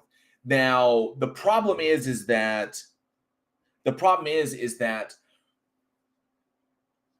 when you say, is that where do you draw the line? And that's why I was thinking of, that's why I brought up Section 230 on that, because with Section 230, if you want the platform to exist at all, there has to be a modicum of responsibility, which is why YouTube started taking it, going after flat Earth deals, like going after the log alert videos.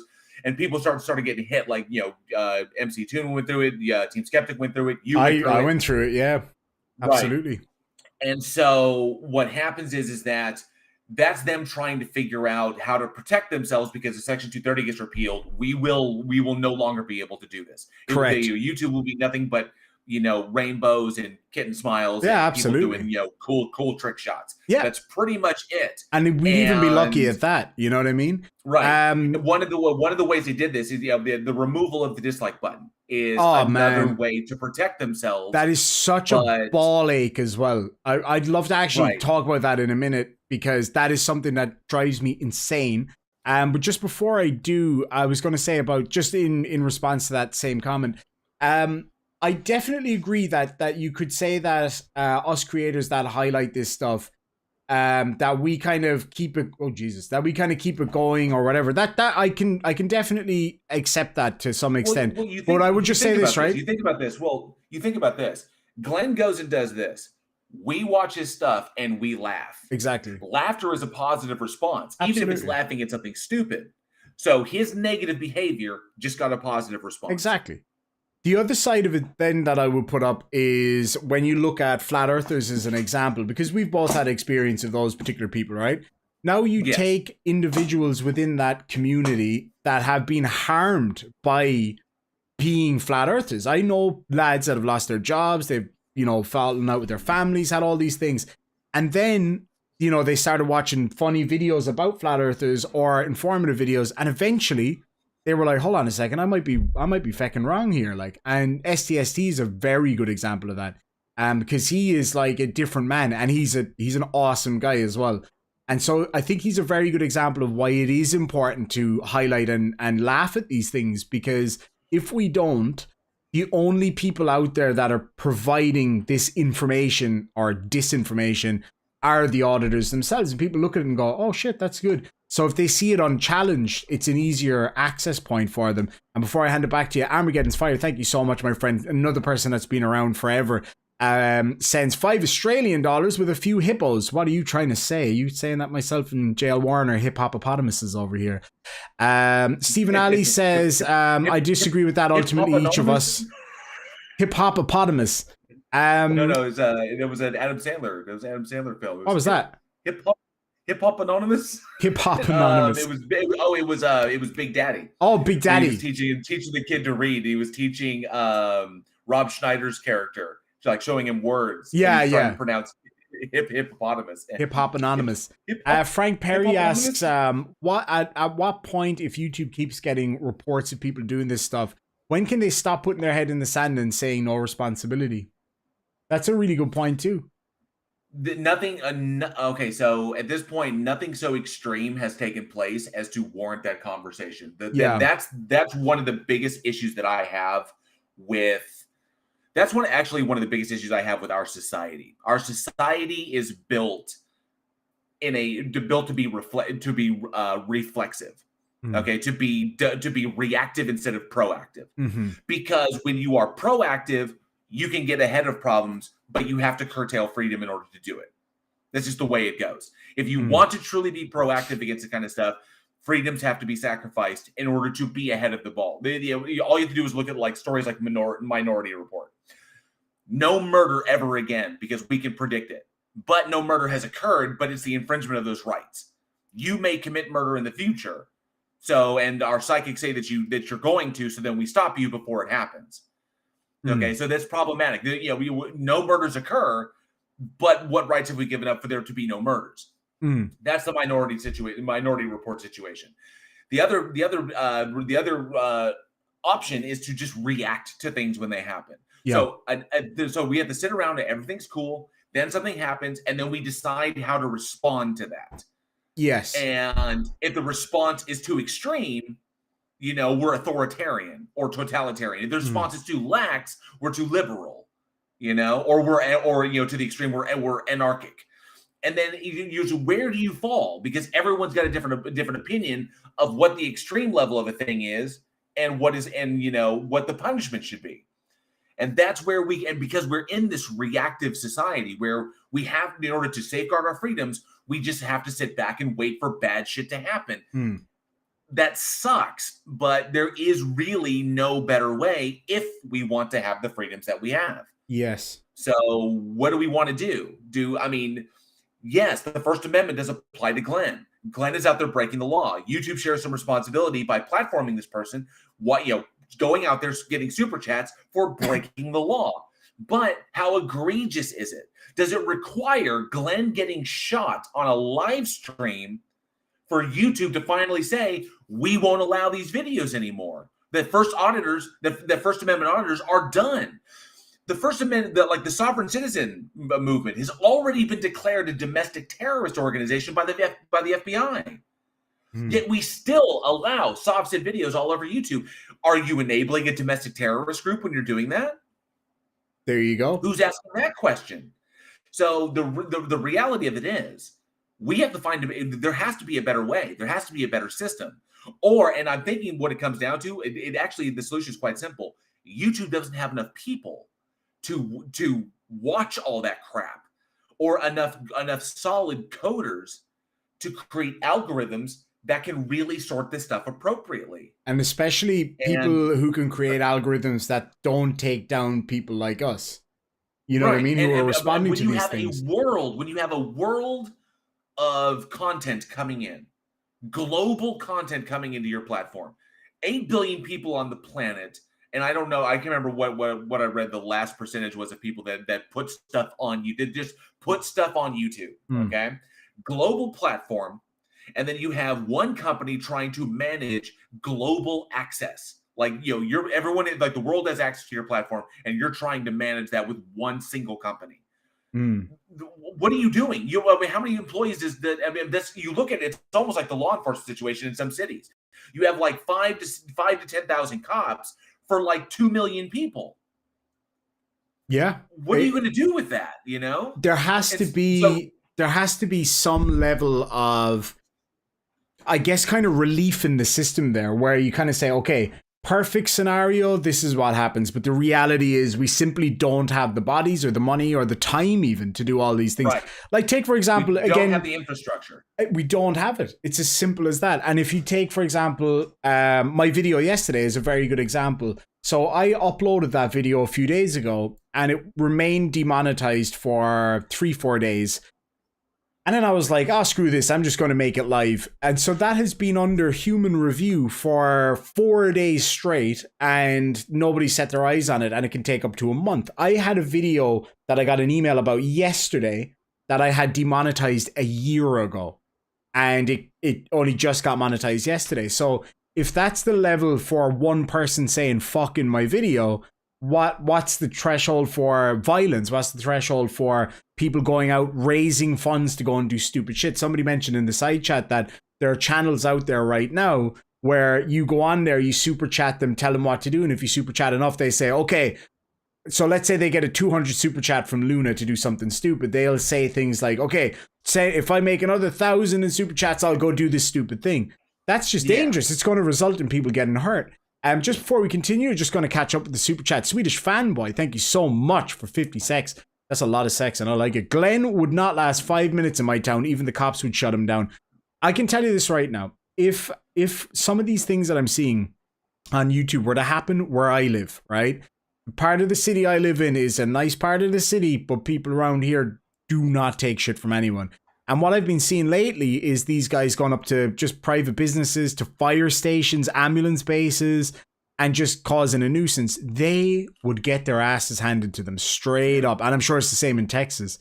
Hell Madden for $5 says, Hip Hopopotamus was Flight of the Conchords. That's right, it was Flight of the Conchords. Spot on. Thank you so much for that. I really appreciate it. And Lord Luminous Pooh, another OG, been here for a long, long time, says, defenstrate. Okay, defenstrate. To throw someone out of a window means to undo something. So fenestration, the act of someone throwing someone in through a window. Yes. Yes. My favorite definition ever is jiu-jitsu definition, the art of folding clothes while somebody is still on them. well, someone's still in them. And Hetty Matisse for $5 says, and this is why we need people like Irish Demon to weed out the crazy people. Thank you, Irish. Thank you so much. And JL, thank you so much. Because JL adds a whole other level to it that I couldn't do on my own. I can just say, yeah, he might be crazy, but also he might just need some help, or he might be a dick. And then JL's able to expand on that and kind of translate what I said into, real proper English and stuff. Let me see here. What was it? Hetty Matisse gave you a super chat. I think that's the one I just read. Yeah. Thank you so much. And 36. Yeah, thank you. 36th District Court for $5. Thank you so much, Your Honor. It's my pleasure. That's going to be used against you. The 36, he's in their pocket. That is going. Oh man, big time. They'll look at this and they'll be like, see, he's a shill. So looking at this, I had to look at these numbers. So YouTube, according to like what I found, YouTube has got 2,800 employees, like less than 3,000 employees. Wow. Okay. So less than 3,000 employees for YouTube. Now YouTube is a subsidiary, but they've got 3,000. Well, let's say 3,000 employees working out of one location and trying to handle 500 hours of input a minute. Damn, son. There's no way. There's no humanly possible way that you could do that. You'd have to allocate all of the resources of Google in order to handle that. And even then, that's probably, even then that's kind of pushing it, I would say. And even then it'd be pushing it. So with that kind of content influx, there's no way you can watch everything. But this is the exact same thing. Where the whole adage comes. The police are never around when you need them, and they're always there when you don't. And that's just because that's what it feels like. But because you imagine how much crime is going on that never gets reported. When you actually look at crime statistics, especially for major metropolitan areas like New York City, Los Angeles, Chicago, Miami, you actually look at those statistics. Houston is a really, really bad one. If you look at those statistics, they are atrocious. The amount of crimes that go unsolved, and sometimes probably even unreported, just because our law enforcement system is overtaxed. But then again, we don't really help our law enforcement officers that much. They don't get a lot of support, and it's like all of this pressure on them to do this, and they're out there putting their lives in line every day, and then one infraction, and your career is over. Yeah, it's that easy, man. You're either doing PI work or it's a complete total career change. Doing security or something. Military, I don't know. Yeah. It sucks. They're put in the worst possible situation. And then, of course, you have YouTube, which because they cannot police what they're doing, and they're protected by Section 230, which is good because it's freedom of speech. Absolutely. And we wouldn't have YouTube if there was a Section 230. But you have people obviously who would take advantage of that. There are criminals who take advantage of the police not being able to be everywhere at once. There are criminals who listen to police scanners to try and figure out where the cops are before they do stuff. This is old hat. Now you have YouTubers who realize that as long as they toe this line, they can slip past YouTube. You have the Daniel Pratts of the world who can slip things past YouTube, and when we respond to it, we get hit. Yeah, it's nuts, man. Right. So I might just explain that to people what we're talking about there, because that's a very good point, right? So I have to use cryptic language here because I'm the one that's sitting here with, 700 people watching or 600 people watching. So I'm the one that would get hit in this scenario again, right? So what happened was a while back, there's this flat earth guy called Daniel Pratt. Now this guy is a total asshole. He is vile. I don't know if I would see him at the same level as he's just totally different to Glenn Cerio in his way, but he used to say way more horrible stuff than he does now for some reason. He used to say some just frankly disgusting stuff about people, calling people predators, like child predators, all that kind of stuff. And in one scenario, you know what he's doing? I saw he's making pipes. Yeah, he's making what should we call it? The old jazz lettuce pipes. Take care of the stickiest and the stickiest of the icky. Patrick Brendan O'D, you take care, my friend. He's busted out his leg that he's carving pipes for people now. And that's like what he's doing. They look like shit, man. But hey, look, if he's doing something productive, then good for him, But like that scenario though, right? That's a very good example of what you just said. So what happened was, I had received a link for a video from him where he not only told me to self-permanently nap time myself, he told other people to go out and permanently nap time me as well. And when I did a response video to it and played part of his video, I lost my whole channel, like everything. I remember that. Everything. And it was horrifying. I went through hell for months over that. And I had to fight hard for it. My God, man. I'll never forget that as long as I live. Lord Illuminous Poo for $2 says, ACAB, assigned cop of birth. Brilliant. He actually pulled that one video that he did where I reported to the local authorities. Oh, is that the one I reported that to the FBI? Inslee? Oh yeah, I'll tell him about that. Actually, yeah, I'll tell him about it because you're not as good at cryptic language as I am. But I downloaded it. He pulled it. I guess he made it private. So you got a video of him pulling it. But I downloaded it. I downloaded the vid, so I actually have a copy of it. Awesome. I'll explain to the good folks what you're talking about because it's pretty fucking bad. Because you're not as good at cryptic language as I am. JL Warren is about as good at cryptic language as that guy that met up with Glenn Cerio. He's like, about the Q of E, because I don't want to say the word on YouTube, Queen of England. And I'm like, dude, really? Are you fucking stupid? Anyway, Hedy Matisse for $5 says, I know I'm late to the chat party. The reptilians, yeah, the reptoids. For $5 he says, I know I'm late to the chat party. Who's the red beard? I gotta check his channel out. That is JL Warren, my fellow beardsman, and we've been on the scene together for a long time, man. Yeah, for a while now. It's like it's got to be 2 years now. The reason the beard is red is because January is Blood Donor Month. So this is to raise awareness of January being Blood Donor Month. So if you get the opportunity and you're able to and you're comfortable with it, please find a clinic nearby and make a donation because all those donations really, really help. But all those donations go straight to JL Warren so he can color his beard red. There you go. Well, so I can paint this wall in my house to keep the demons from breaking. That is, you want demons because that's how you get demons. So what happened in that scenario was what's the best way? Okay, so basically he has a problem with a guy called Governor Inslee, the governor of Washington, right?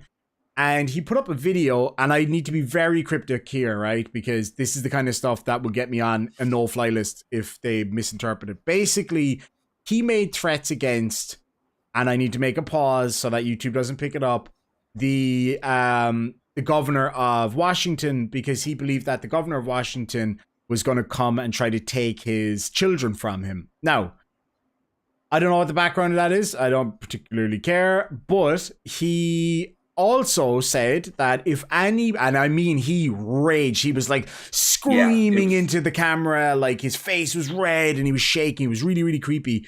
And he said that if anybody came to his home, that he would, and again, I need to pause because of YouTube and make sure that they don't pick it up, that he would be giving out free shots of his own.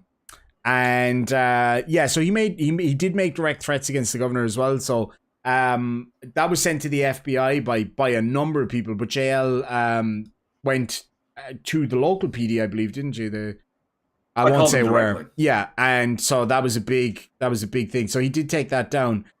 So that is a guy called Daniel Pratt. What's his channel called these days? He constantly loses his channels, but Reshaping Our Worldview. Reshaping Our World, I think. What I'll do, right? So there's quite a few people watching at the moment. So let me get a link for one of those videos so you guys can see what it's like. Reshaping Our Worldview is that's the one. Yeah. I will get a link for my most recent video about him so you guys can go check him out. It's been a while. I made a mockumentary of myself, and it was because basically he claimed that there was evidence that I was a hired actor hired by NASA to take down the flat Earth and all this kind of nonsense. So I made a mockumentary. I thought it was absolutely hilarious. It was brilliant. It was a work of absolute genius, if I do say so myself. But basically he responded to it and he said, apparently he's made this documentary, but I didn't watch it. I was like, yes, you did. Don't tell lies. Of course he watched it. Dude can't fucking have anything without watching his own. Oh, holy shit. And just let you know, this was a high energy video too, so you guys are gonna enjoy it. It's only got 4,000 views though, so get on there and give me that extra view time. It'd be awesome. And say thanks, Daniel, in the comment section. But yeah, he's another too. He's a bit of a soft sit type as well, actually.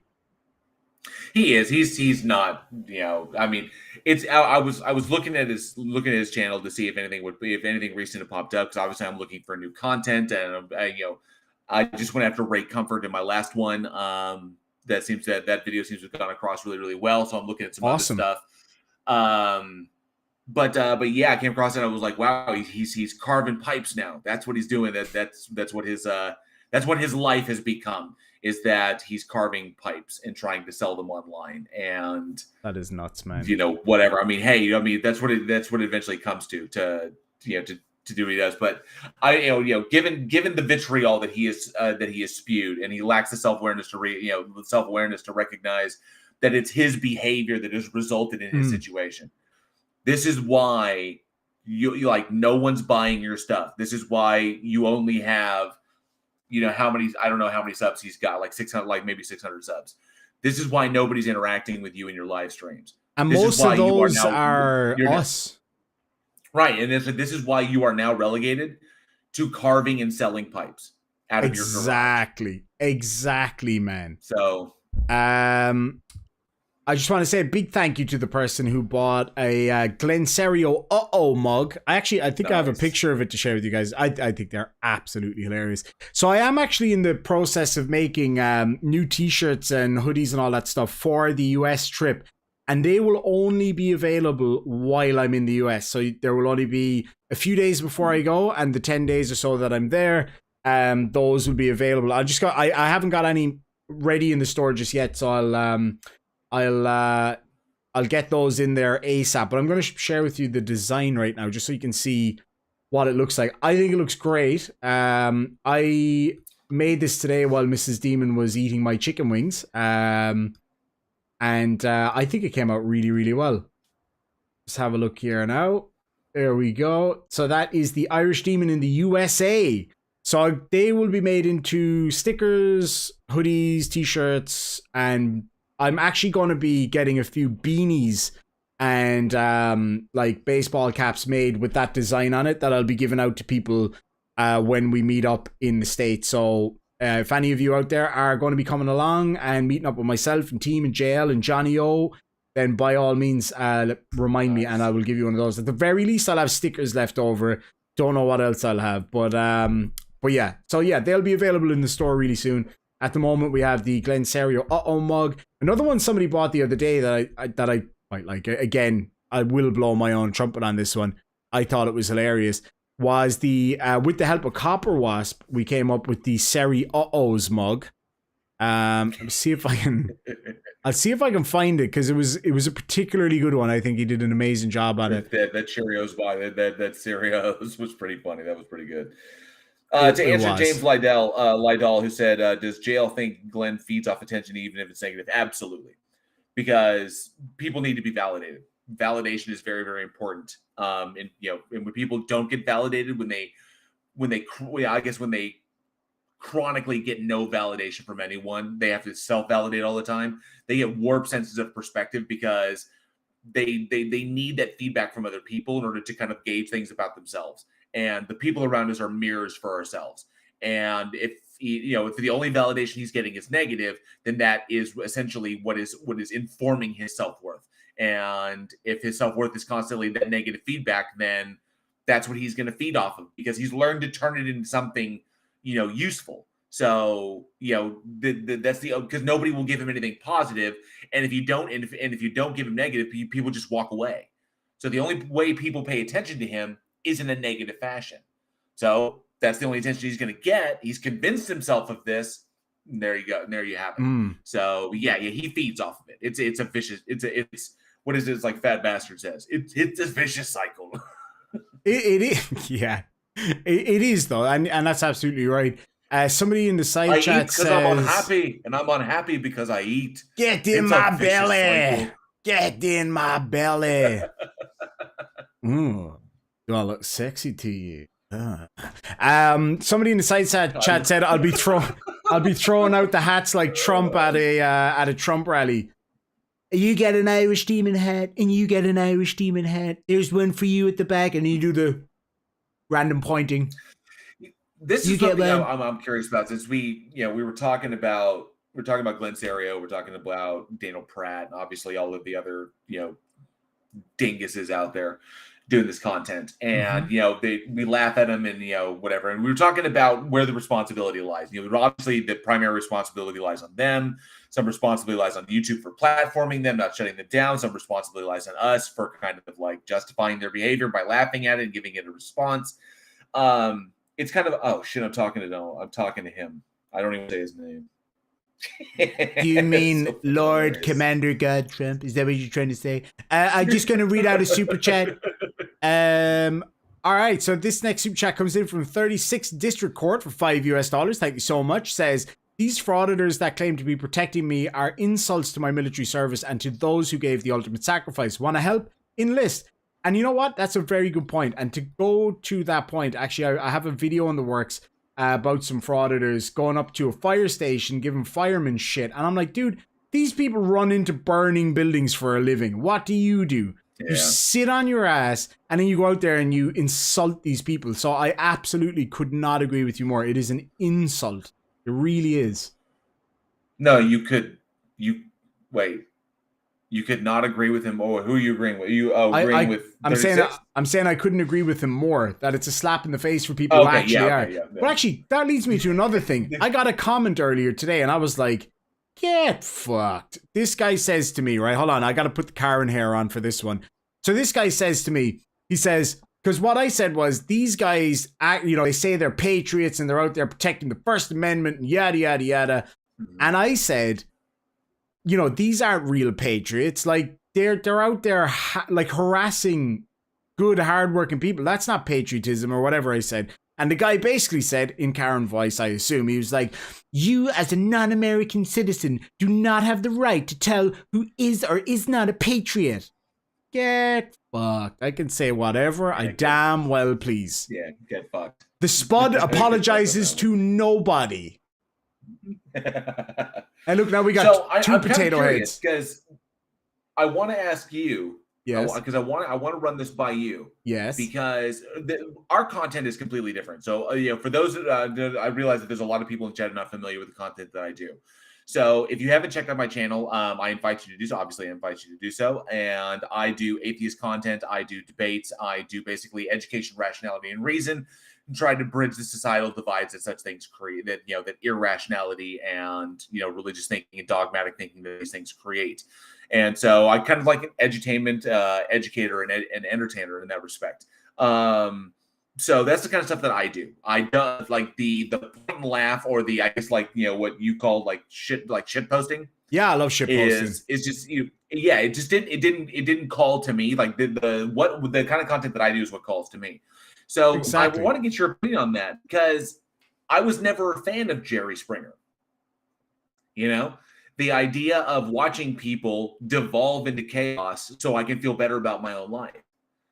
That's what it always came off to me as. It's like I'm watching this as like, we watch Jerry Springer so we can go, at least that ain't us, Mabel.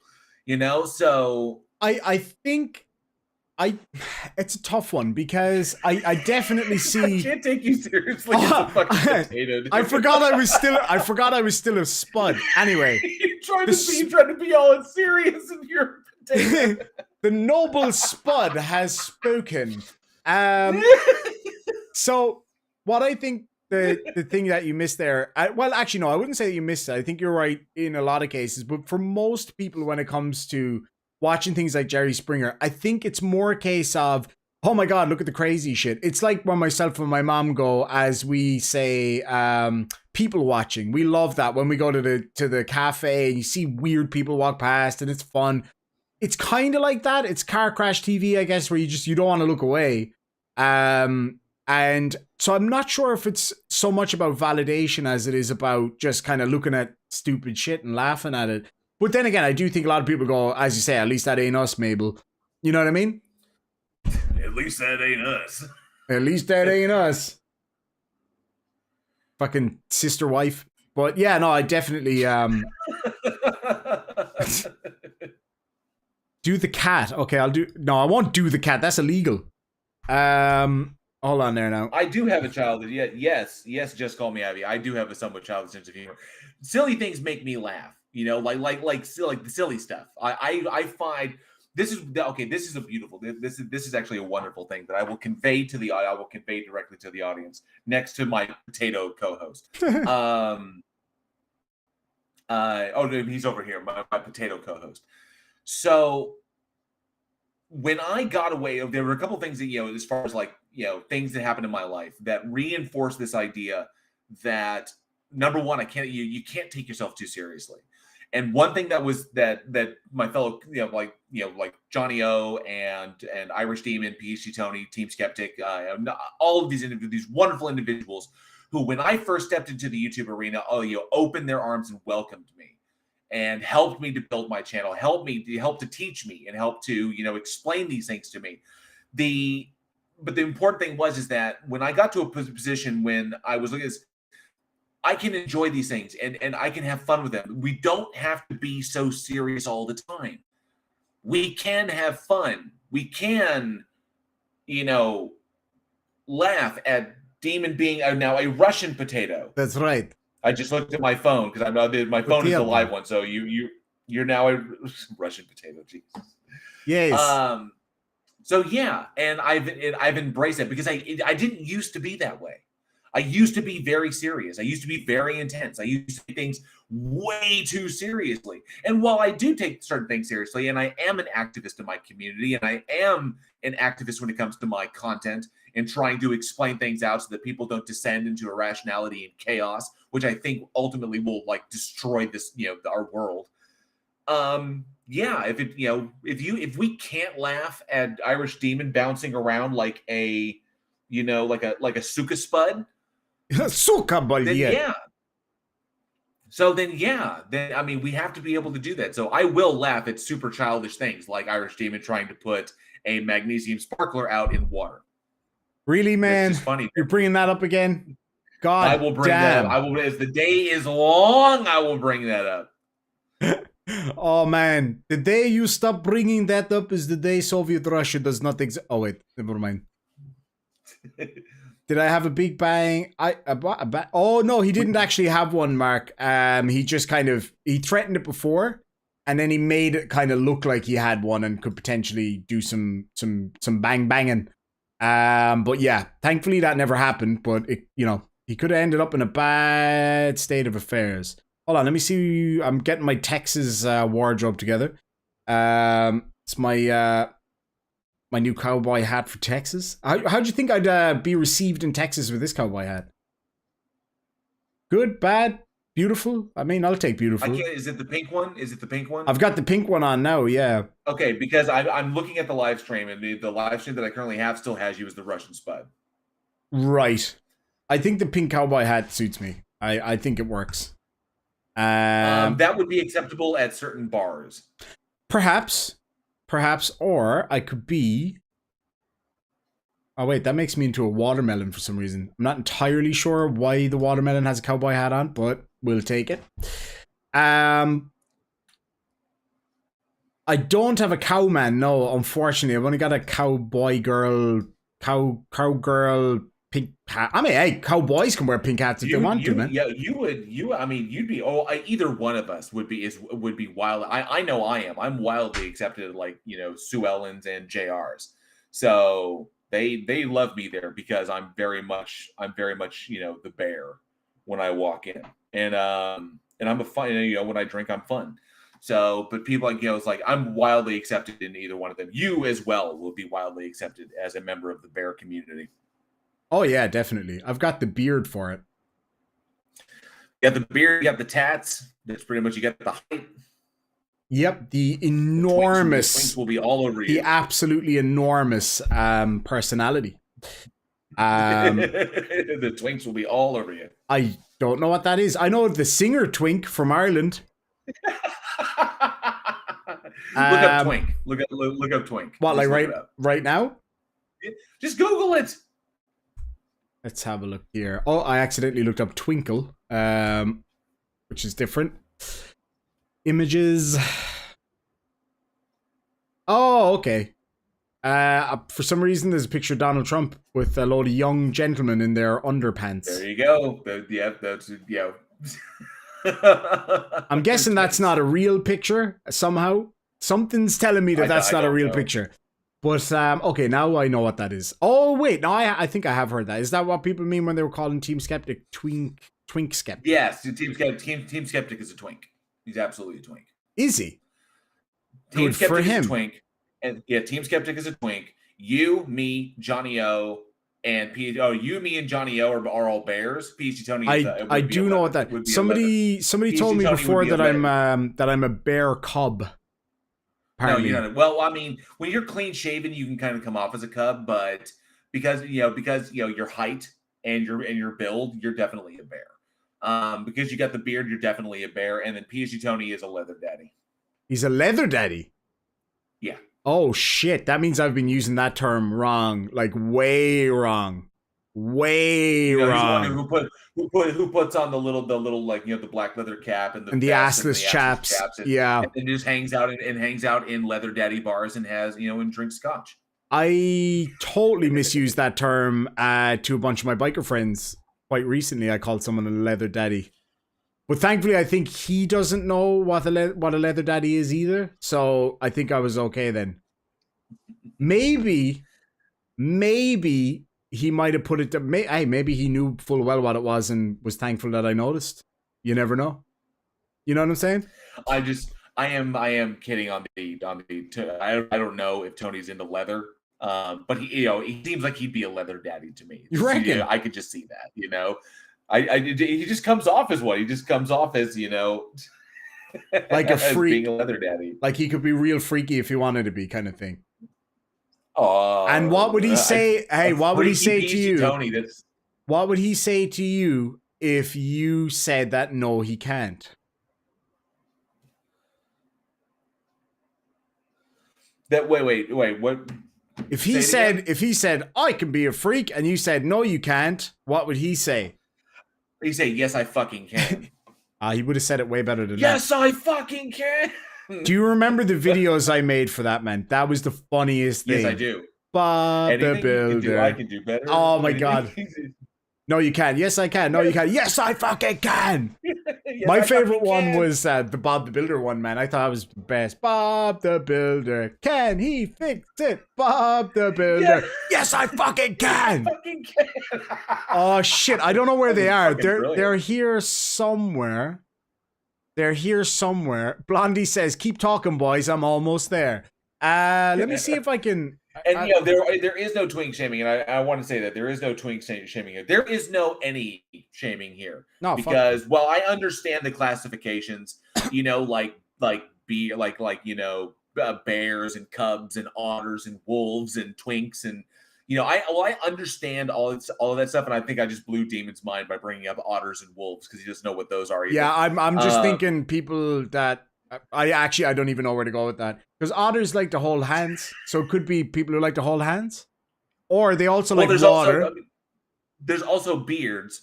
Like if you have a beard or if you are a beard. I know what that is. I know what that is. Because I was talking to, I won't say who, doesn't matter. Somebody that I know. And they are convinced that their sister is a beard. Would that be right? Oh, well, I mean, no. It's someone is your beard in order to give the illusion that you are straight. Yeah, yeah. When, so his wife, like a girl that you, yeah, that's what it is. There you go. So, and yeah, so I wasn't aware that. And usually, usually it's the hag there's because an F hag. I don't want to say it. I don't want to say. Oh yeah. And the hag usually acts as a beard, or if they're not a beard, if they're the person, then they're just a hag. So it really depends upon whatever, but. All of it is LGBTIQ plus or LGBT plus, and there is no shaming here. Whatever your kink is, absolutely, you go for it. You go for it as much as you want, and if it's good enough, film it, send it to me. That's awesome. But I won't put it on the stream because I would immediately get shut down. That'll be on the OnlyFans. That'll be on the OnlyFans.com/Spudnik. Spudnik. Oh my god, because it both looks and feels like a spud. And smells like one, tastes like one. Hold on, are we talking about? I feel like we're talking about two different. I think we are at, in lawyer talk. I think we're at cross purposes here. I've heard Jen say it was very starchy. Oh, Jesus. And mashed. I'm fucking 8 years old. You are 8 years old and disgusting, but that's okay. WW God of Truth M for $5 says, I'm a lifelong Dallas TV show fan. Are you saying there's a bar called Sullins and JR's? JL? There's a bar where? Okay, I'll reread it. So WW Goddess of Truth for $5 says, I'm a lifelong Dallas TV show fan. Oh. Are you saying there's a bar called Sullins and JR's? Sue Ellen's. It's Sue Ellen. It's Sue Ellen. Yeah. Sue Ellen. So there is a bar called Sue Ellen's and a bar called JR's, and they are in they're in the neighborhood is what it's called. But yes, JR's and Sue Ellen's are both bars down there in that area, and I either one of them is fantastic. I love going there. I'm going to take a wild guess that there are a lot of places in Texas called JR's. Maybe there might be. It's to me it seems like the most Texas name for somewhere. We're going down to JR's. You know what I'm saying? Well, J.R. Ewing being the patriarch of the Ewing family in the show Dallas, which was a pretty legendary, what do you call it, a soap opera drama? Yeah, kind of a TV drama, yeah. For a long time. Right, and then of course it was the Who Shot J.R. I have a T-shirt somewhere that says I Shot J.R. Oh, it's not in this room. I think it might be. Oh no, it's in my mom and dad's house. I've been to South. I used to live. I used to live about 20 minutes from South Fork Ranch before I moved up here. South Fork Ranch is where they filmed Dallas, and I lived about 20 minutes from there. I've been to South Fork Ranch, and I've sat in JR's desk. That's cool. Like his big ass desk in his chair. I got to do that when I was a kid. That was pretty cool. Talking about Texas, to remind people in case you don't know, we are now 1 week away from my arrival in Texas, and I fucking cannot wait. Are you coming down to the Alamo? And we're also going to what's the place near the Alamo? It's like the most Texas place in Texas. It's like it's like southwest of San Antonio. The most Texas place in Texas? Yeah, 30 years have not heard that. They say that it's everywhere like the cowboy capital of Texas, or cowboy capital of the world. Jesus, Johnny O was giving me hell because I kept saying it wrong the other day. Bandera. Yeah, I want to go to Bandera. Big time want to go to Bandera. 2 seconds here now.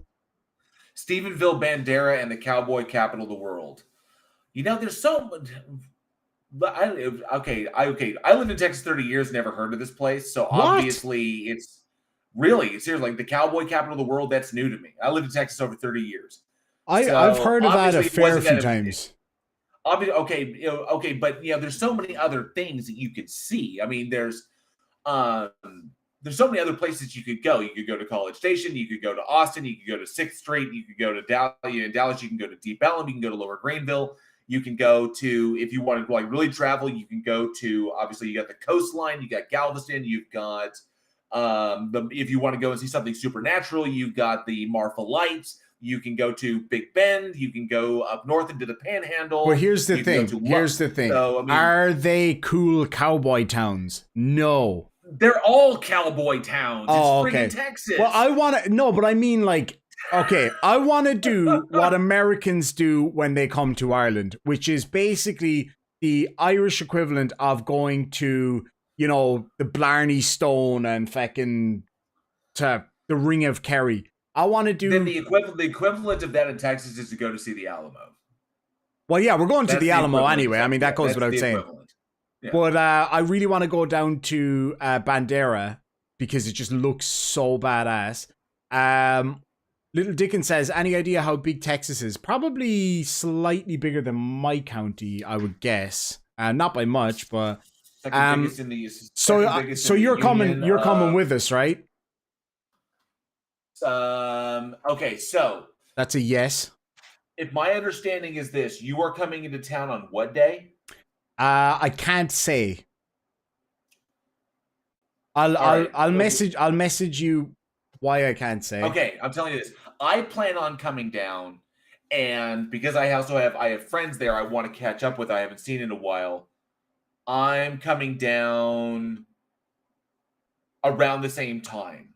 And so I won't be going up north because I've got to travel back up to Texas. Or I'm sorry, I got to travel back up to Oklahoma because I've got Weekend Horror. I've got the podcast I got to handle because Johnny will be out of town. So I just sent you the date and the reason why I can't say it. I saw that. Yeah, I saw that. So there we go. Grendel S. Rage says Texas takes 2 days to drive across by car. I had a car like that once too, and I got rid of it and got a better one. It's about okay, so it depends upon what day you're planning on traveling down. Obviously, I don't think you're going to do it the day you arrive. No, it'll be the day after, I would imagine. But you got so many days in between there and before the flight to see. Well, when's your no? Because now you've added Vegas to the trip. Yeah, see, we're going to Vegas as well. Stephen Alley for $2 says the Big Texan in Amarillo do the 72-ounce challenge. So not that I don't want to go to Amarillo. I want to go where there's a sign for Amarillo. So anybody who lives in Ireland or the UK will immediately understand why. Drop a 1 in the side chat if you know why I want to find a sign that shows the way to Amarillo. And as for the 72-ounce steak, I can only eat about a cup full of food at a time. So unfortunately, I will be trying loads of awesome Texas food, but I won't be able to do much all at the one time. Going up to Amarillo, there's actually a massive steakhouse out there that has one of those big giant steaks that you can eat. Well, I can't eat it though. That's the problem. I can take a picture with it, but I'll give it a go. Going up there, so. Jay by the way, said to answer that question, the square mileage of Ireland is 32,595 miles. The best miles in the world. 32,595 miles squared is the square mileage of Ireland. 32,595 of Texas. It's 268,597 square miles. So there a little bit bigger. Just a tad. Oh, hey, what's the chances of me getting in a muscle car? Oh, I think team is sorting that out, actually. I want to go in a muscle car. I've been in a Camaro. I've been in a late 60s Camaro that a friend had in Australia. But I think doing it in America would be even better. But anyway, we'll be getting out of here real soon, lads and lassies. I want to say a massive thank you to all of you for joining me tonight.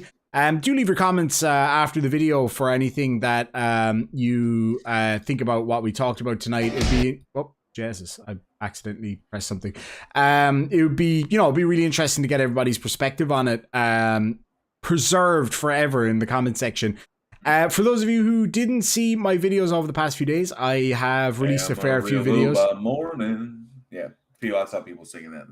In the chat. I didn't see that. I didn't hear that song. Up from San... You didn't see that? No, I have not seen that song. It's a song. Is it? Oh, really? I did not know. I'm going to pop a link in the side chat as well. George Strait. George Strait sings that. Never heard of him.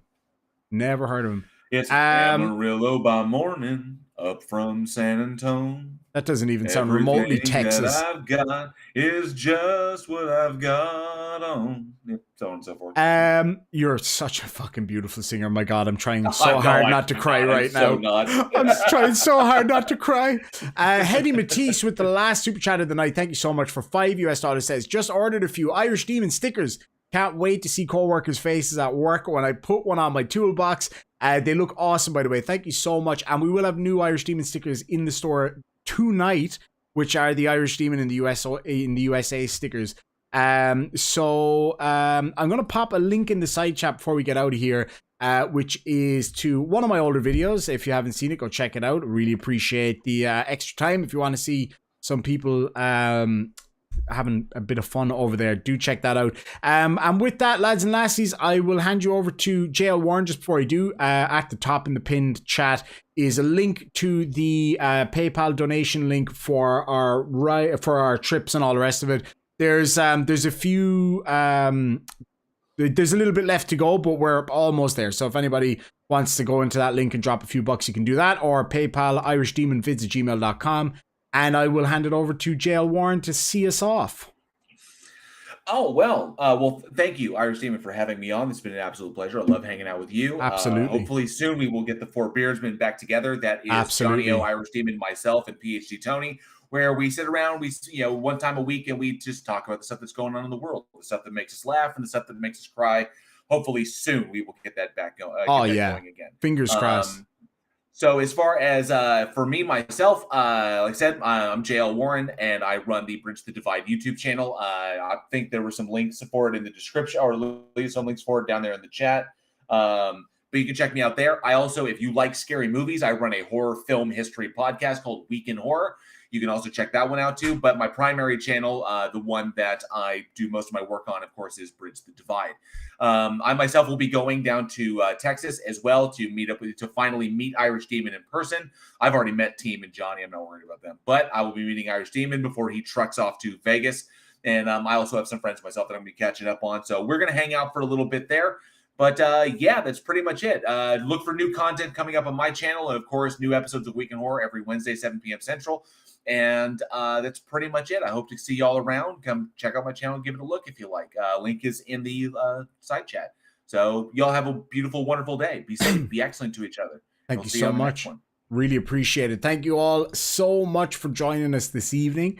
And we will catch you all for a video tomorrow. We got a really interesting one tomorrow, which is a judge who is a Karen and does something pretty nasty to an old man who was suffering with cancer. So we'll have that coming for you tomorrow. Thank you all so much. We'll catch you in the next one, and sláinte.